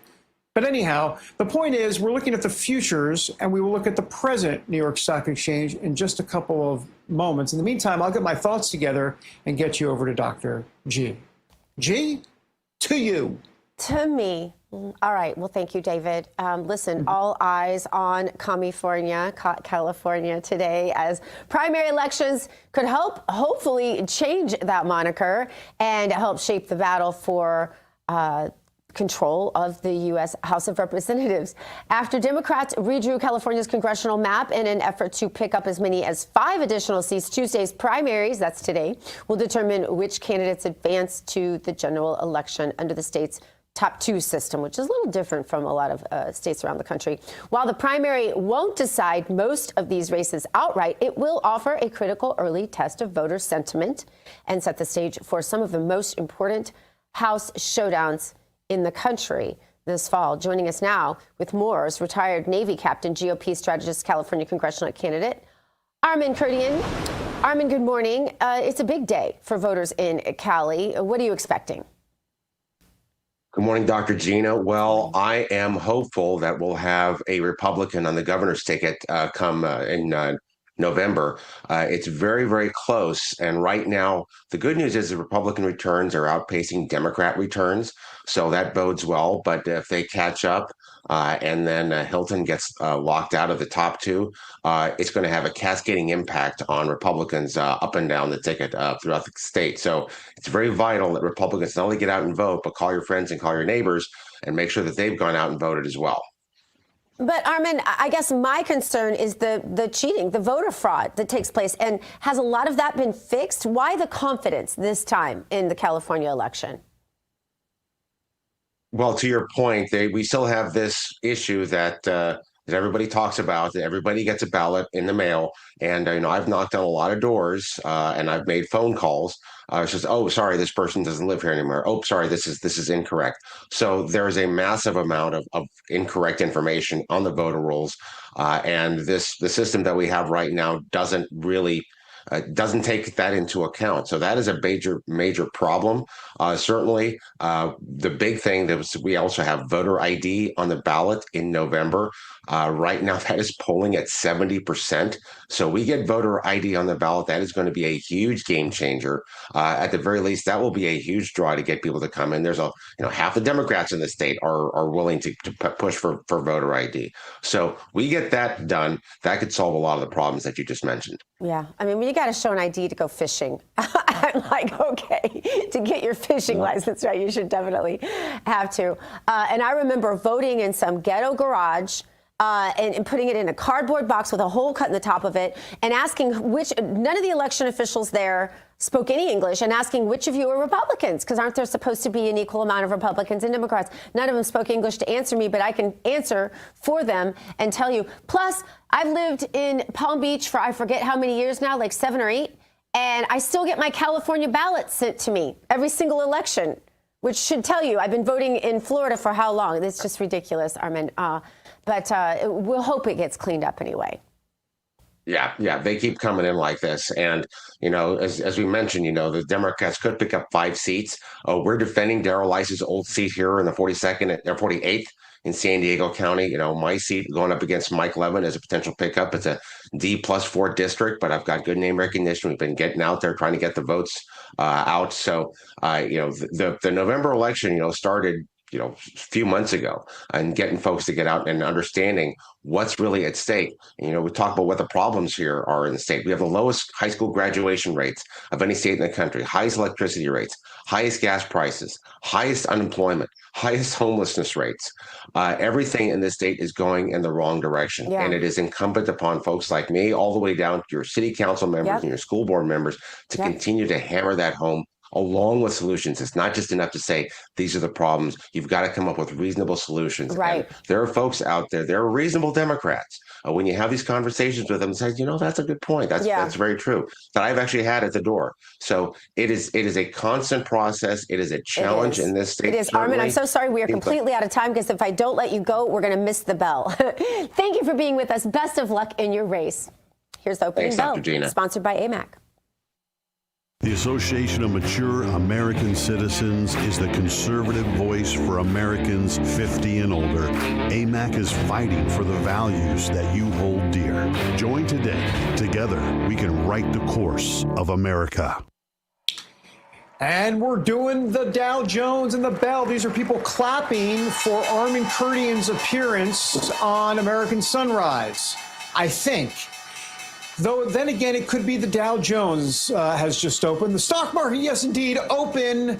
I'm being facetious, just like Joe Biden. Let's take a look. The market's still down a little bit there at the top. The Dow down, as well as the S&P 500. Oil down, which is good news. So we will check this out throughout the day. All right, still to come on American Sunrise. We're continuing to follow today's primary elections in California, as we focus on who may be facing off to replace the term-limited Gavin Newsom. We're going to dissect it even more. The science experiment is next.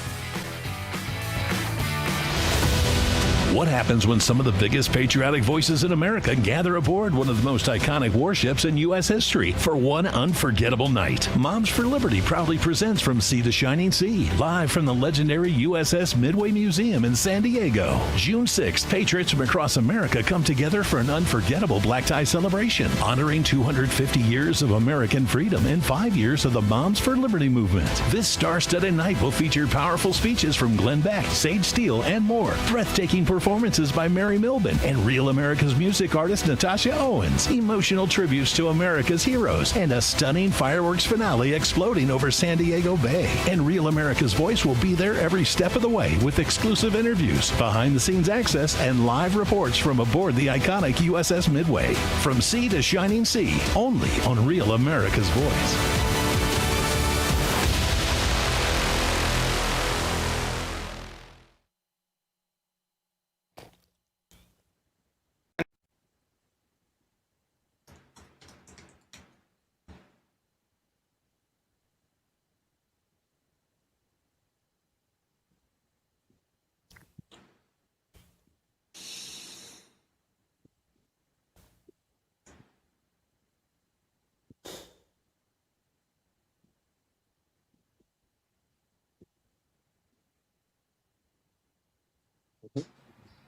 Good morning, David. Hi, Dr. Gina. How are you? Good. How are you? I'm great. I just got on the ground at the White House 10 minutes ago, and I'm with Veruca Salt from Willy Wonka. It was unbelievable. What are your thoughts on Pulte? Well, I think he was good at getting to the bottom of fraud with Letitia James and Lisa Cook and others in the Finance Authority. I know he's got a big background in building. He's the grandson of the Pulte Home Group. He ran a big capital investment firm. You know, so outside of that, I don't know a tremendous amount about him, but, you know, he's got a lot of experience in the fraud and finance issue. I don't know how that relates to his current appointment.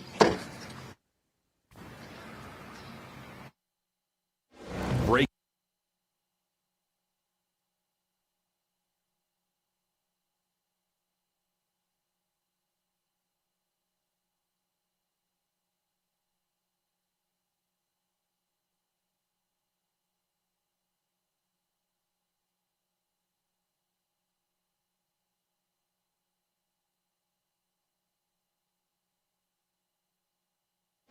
Breaking news from Real America's Voice. All right, welcome back. We have some breaking news. This morning, President Trump has named a new acting director of national intelligence. In a post on Truth Social, the president announced Bill Pulte, currently the director of the Federal Housing Finance Agency. He will take over as the nation's top intelligence official on an acting basis. The move comes after current DNI Tulsi Gabbard announced she will step down effective June 30. We will continue to monitor this development throughout the day. And in the meantime, California voters heading to the polls today in a high-stakes primary that could determine who advances to the general election in the race to replace Governor Gavin Newsom. Just the words replace Governor Gavin Newsom sound good. And a new poll shows the battle for that crucial second spot is going down to the wire. According to an Emerson College survey, former Health and Human Services Secretary Xavier Becerra leads the field with 28% of the vote, while Democrat Tom Steyer has edged ahead of Republican Steve Hilton 22% to 21%, too close to call. Under California's top two primary system, the two highest vote getters will advance to the November race regardless of party. So that means today's results could set up a Democrat versus Democrat showdown or give Republicans a shot at competing in the fall. Let's discuss more with Debro and Bo Davidson. Bo, let's go to you. What are your thoughts so far in hearing all of this? Oops. And it has Hilton at 22.9 and Steyer at 20.9. So in spite of this recent poll that came out, I think we're seeing mixed results. I like Hilton's chances in this. I've always liked Steve Hilton. I watched him for many, many years. But I think the bigger issue probably is the fact that President Trump endorsed him. So you have consolidation behind him as one Republican, whereas you still have a split vote for Democrats for Becerra and Steyer, which I think helps Steve Hilton in this case. I think everybody wants to see on our side a Republican in the race that can actually vie for the gubernatorial election here. It gives hope to California, which I personally kind of thought was out the window at this point, since so many people have migrated like yourself, Gina, outside of the state. But it does give us hope that Steve Hilton actually stands a fighting chance, David. And if he makes it in this jungle primary, I think he even stands a better chance, because now people can consolidate support behind him and, maybe give a Republican a chance in this state. Yeah, I mean, I think that's all true. I think it's going to be Becerra versus Hilton come the fall. And so I do think there will be a Republican there. Tom Steyer is trying to get into that second place. The Democrat, Tom Steyer, spent $200 million of his own money. So $200 million might get you second place in the California gubernatorial primary, but it also may not. So there's that. Now, I know Steve Hilton has been asking or begging Chad Bianco, the Republican, the sheriff there in Riverside County, and who's been on the show, to get out of the race, because that would definitely solidify Hilton in the number 2 slot or possibly even the number 1 slot.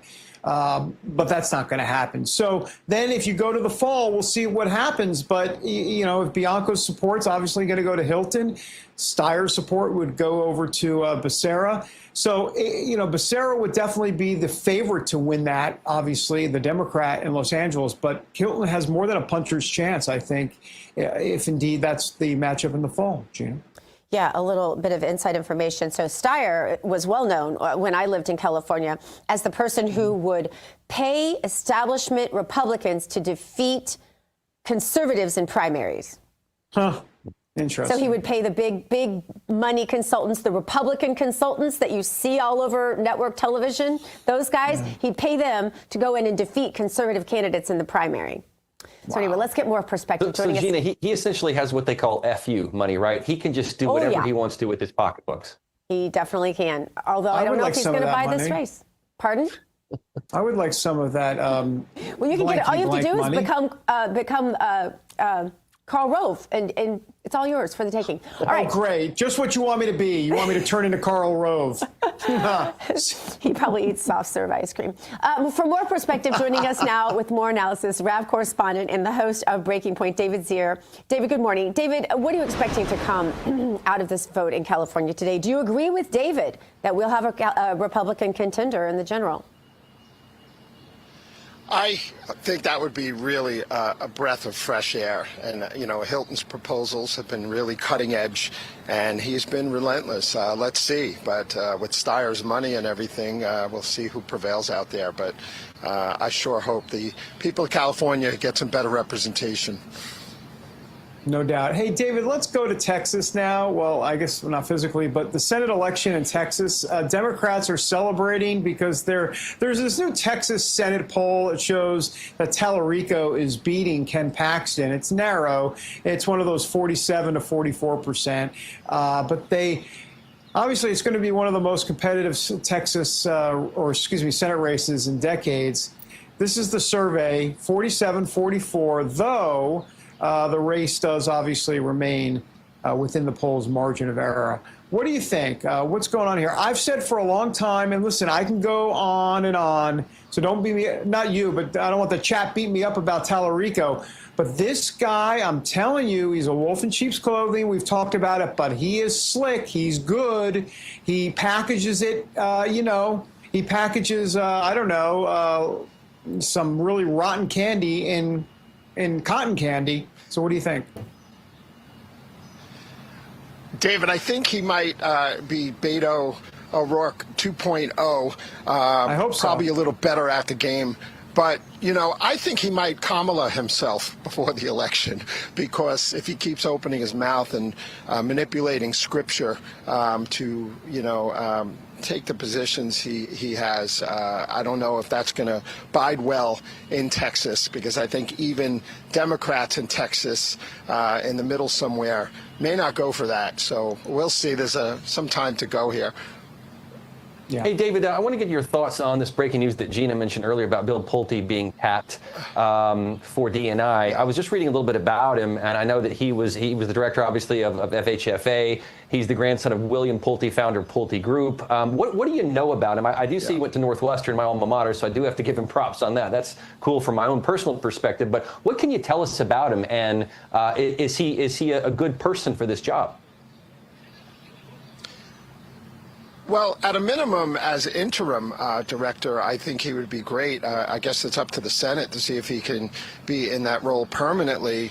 His background is rich, helped clean up Detroit, the Pulte Group, huge multi-billion-dollar builders. I've dealt with them in New York for many years. They have a great reputation. He was Pulte Capital, managed a lot of money, but he was also the head of Fannie and Freddie Mac, which was $10 trillion in wealth out there and loans out there. And he also, has been weighing in on important issues, trying to get to the bottom of fraud with Tish James, Lisa Cook, and others. Probably has the right mindset going into it. Listen, I'm sure that's not an easy job, Director of National Intelligence, coming from the housing market and industry.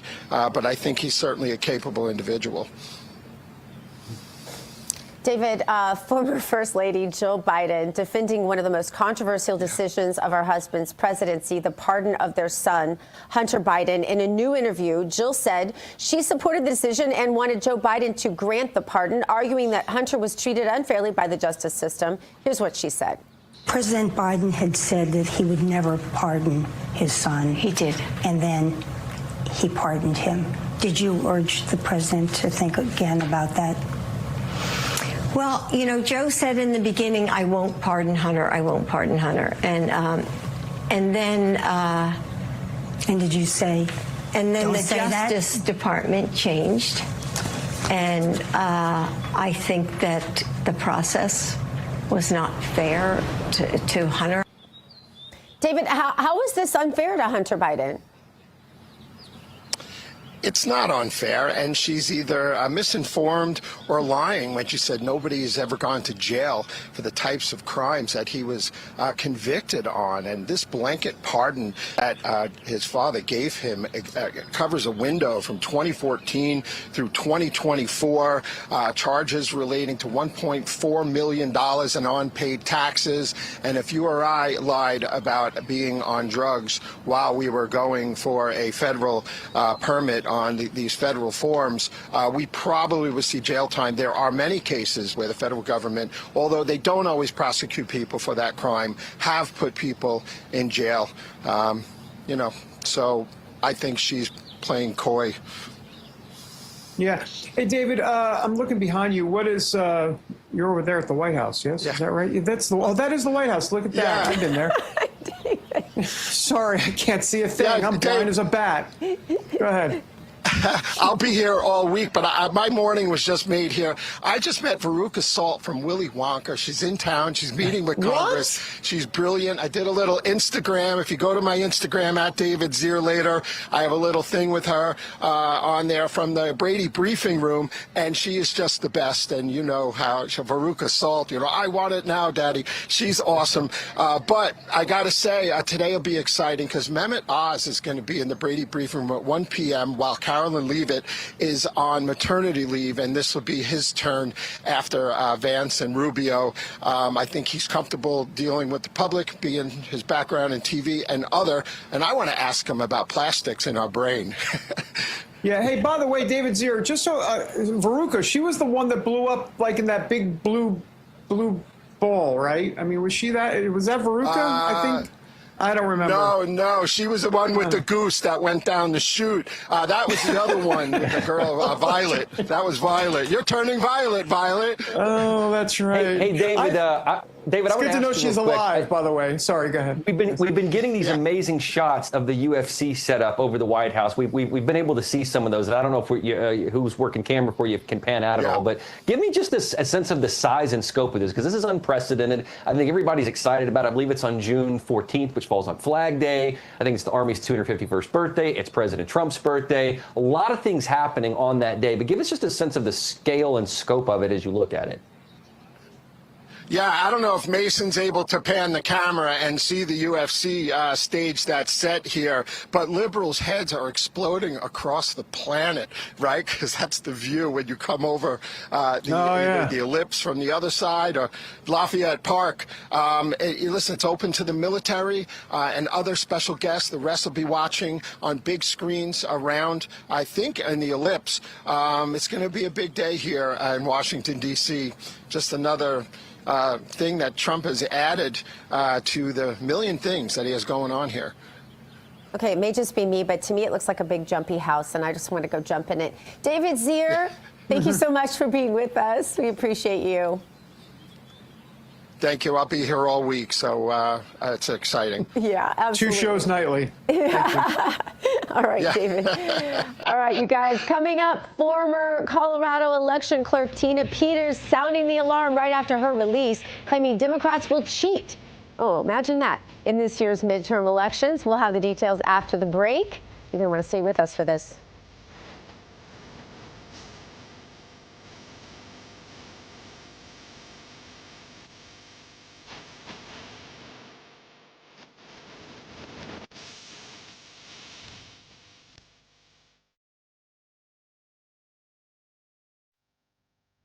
Yeah, I thought it'd be good because I knew he knew about it. It's just like we got that shot, which is killer. Copy of the actual.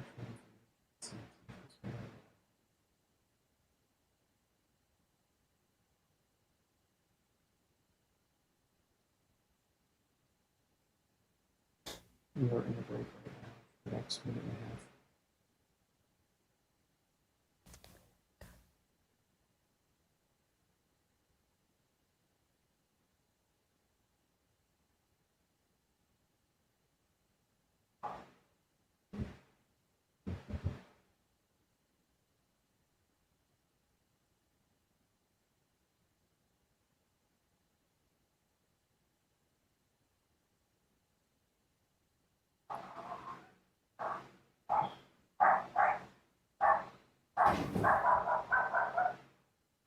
Then we'll say goodbye. Oh, in the segment. Got it.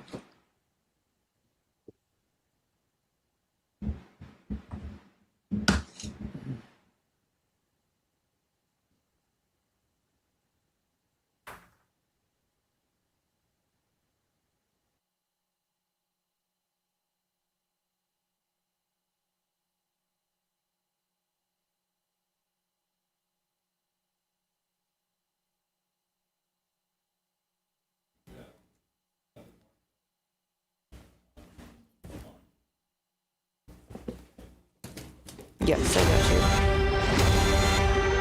you.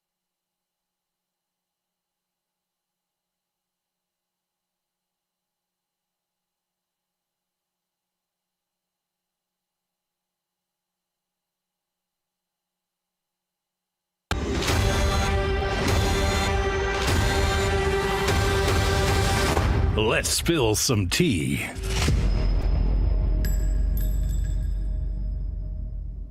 All right, Let's Spill Some Tea is sponsored by Artillery Tea Company. Right now, just for American Sunrise and RAV listeners, grab the Patriot Starter Kit. Normally a $72 value, for a limited time, just $29.95 with free shipping. You get 5 premium sample packs of their top 5 flavors, including the #1 best-selling Morning Moab. That's at least 30 servings of the strongest, cleanest, plastic-free teas in America. Plus, you'll receive a free tactical tea guide with brewing instructions, recipes and veteran stories, the Precision Brewing Magnet, and an exclusive Brew for the Brave sticker. It's completely risk-free. If you don't love at least 3 flavors, you get a full refund and keep the tea. To get your limited time offer Patriot Starter Kit, visit artillerytco.com/patriot while it lasts. It is time now to spill some tea, and in the cup today, former Colorado County Clerk Tina Peters is back in the headlines after claiming Democrats will, quote, cheat in this year's midterm elections following her release from prison. Peters, who was convicted in 2024 on multiple charges related to election system tampering, made the comments during an appearance on Steve Bannon's War Room here on RAV. She alleged that election machines allow votes would be flipped and predicted Democrats would engage in election misconduct in races across the country. Take a look at what she had to say. I know that the Democrats are going to cheat, and no one's really addressing the problem that I spent my time in prison as retribution for, and that was exposing the election machines that allow the votes to be flipped. So that's the thing that I really, as we're coming up to our 250-year anniversary, I'm joyful that we still have our liberty, but at the same time, I'm very concerned and burdened with why no one is talking about this. Let's discuss more with David, Gina, and Bo. Actually, Gina, I want to go to you first on this one. I didn't even know who Tina Peters was until I met you. You have been so invested in all of this, so I want to get your reaction to her release. Well, of course, thrilled. The fight is not over, though, for Tina. We need to stand with her. She has a great legal team. I know a lot of them. Here's the thing I just want to point out to our viewers, because I think this is really important. When you're looking for independent news, this is not just a pat Rav on the back, although that is exactly what happens, because that's just what follows when you look for truth. I flipped through every single dependent news. We call ourselves independent, so the others would be dependent. News organization yesterday. I saw no coverage of Tina Peters' freedom, Emily. And I just thought, wow. I mean, I would think on that day, at least they would cover, right? I mean, yesterday was really an important day. Bannon had her at the top of the show. Every single show talked about her. We talked about her both hours. How do you not cover this, David Brody? Well, they should, obviously. But you know what? Tina Peters represents to them conspiracy world. And if you try to cover this in some sort of real way, then at the network level, they're going to say, they believe that she doesn't deserve their elitist attention. I think that's a big part of it, for sure. Look, I think for Tina Peters, I think of the Bible for such a time as this. She's out of jail. And she's out of jail for a reason. And it seems to me like she's going to hold the mantle, carry the mantle, I should say, for election integrity, and she's going to be visible. And I think that's going to be crucial. She clearly is not backing down. We didn't expect her to back down, and she's not going to. Meanwhile, liberals, Bo, are having a conniption over the fact that she's out, and Jared Polis might want to check himself into the witness protection program soon. Yeah, but think about this. There is something telling in what she said in that SOT that we had. She's still very concerned about election integrity. She knows things that other people don't know. And there's a concern that nobody's looking into it. So I don't know what message needs to get out there to the administration. I don't know if that's a Todd Blanche thing, if it's a Kash Patel thing. I'm not sure. I don't know enough about it. But if she has these legitimate concerns that now following her prison release, that the problem still exists, why are we not looking at it? It's a valid question to ask, and somebody in the White House or somebody in the administration needs to look into it. Absolutely. Yes. Well said, Bo. I mean, this should be a nonpartisan issue to make sure that our elections are secure and that our election integrity is being upheld. It's a great discussion, everyone. Coming up, Dr. Gina is standing by with the top story she's keeping her eye on today. The one to watch is after the break. Don't miss it.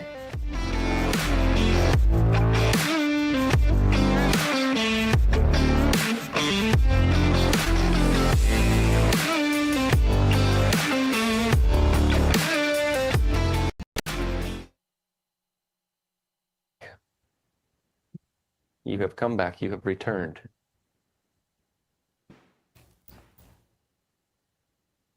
The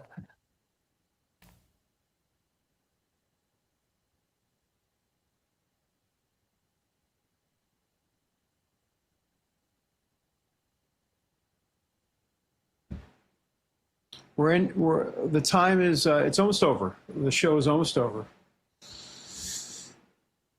There really wasn't much intellect to that statement other than we're just kind of ending soon. Bingo. Okay.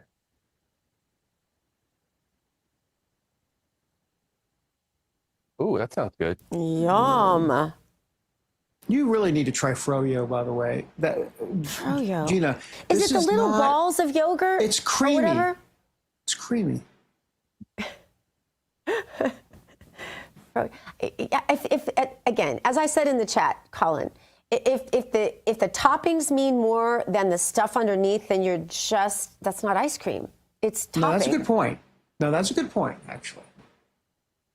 I'm not saying I don't have a problem. Look, I love candy, but that's candy. That's not ice cream. Ice cream has to be the actual stuff, right? I love seed oils. Seed oils and food dyes. I love Yum. Crisco. Healthier how?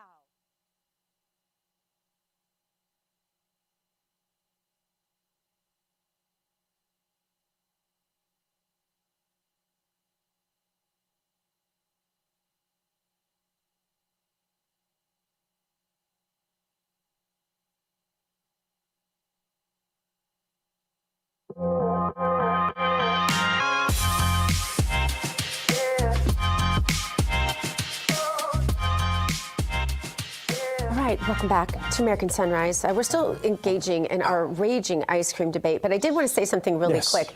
Steyer, I'd said, I made a statement on him. I need to clarify. He's part of the billionaire ecosystem that games the system for sure, but I had him confused with Charles Munger, who is the fellow B who writes big checks to keep conservative Republicans from winning primaries. So that was Munger, not Steyer. Just wanted to clarify that. Duly noted. Duly noted. Want to be accurate here on the show. All right, we are so glad that you guys are with us. It is time now for the one to watch. Here's what I'm keeping my eye on today. Besides ice cream and pizza, two high-profile left-wing political commentators have been barred from entering the UK. Hassan Piker and Cenk Uygur, the founder of the Young Turks, say British authorities revoked their travel authorizations just days before they were scheduled to speak in London, and there were several public events. The UK Home Office said their presence may not be conducive to the public good. Both men claim they were targeted because of their criticism of Israel and the war in Gaza, but supporters on the decision point to past comments made by Piker and I don't know how to say the last. How do you say that, David? I don't know. The Uyghur Muslims. I have no idea. Yeah, I don't know. Anyway, that critics have described as inflammatory or anti-Semitic. Is this a dangerous precedent, David? Oh, well, I'd like to throw that right back at you. No, but the answer to me, the answer is yes. And here's the thing. Hassan Piker, not a fan. You probably could tell. This guy on the right, who I can't pronounce, not a fan at all. These guys are pro-Hamas loving, commentators. But yes, start banning people like that into countries? Yeah, no, I've got a problem with that big time. Listen, like I said, with Candace Owens and Tucker Carlson, all these people, I could talk forever about them. I can't stand what they talk about relating to Israel, but do I want them banned? Of course not. No. And that, David Brody, is why I think you are so solid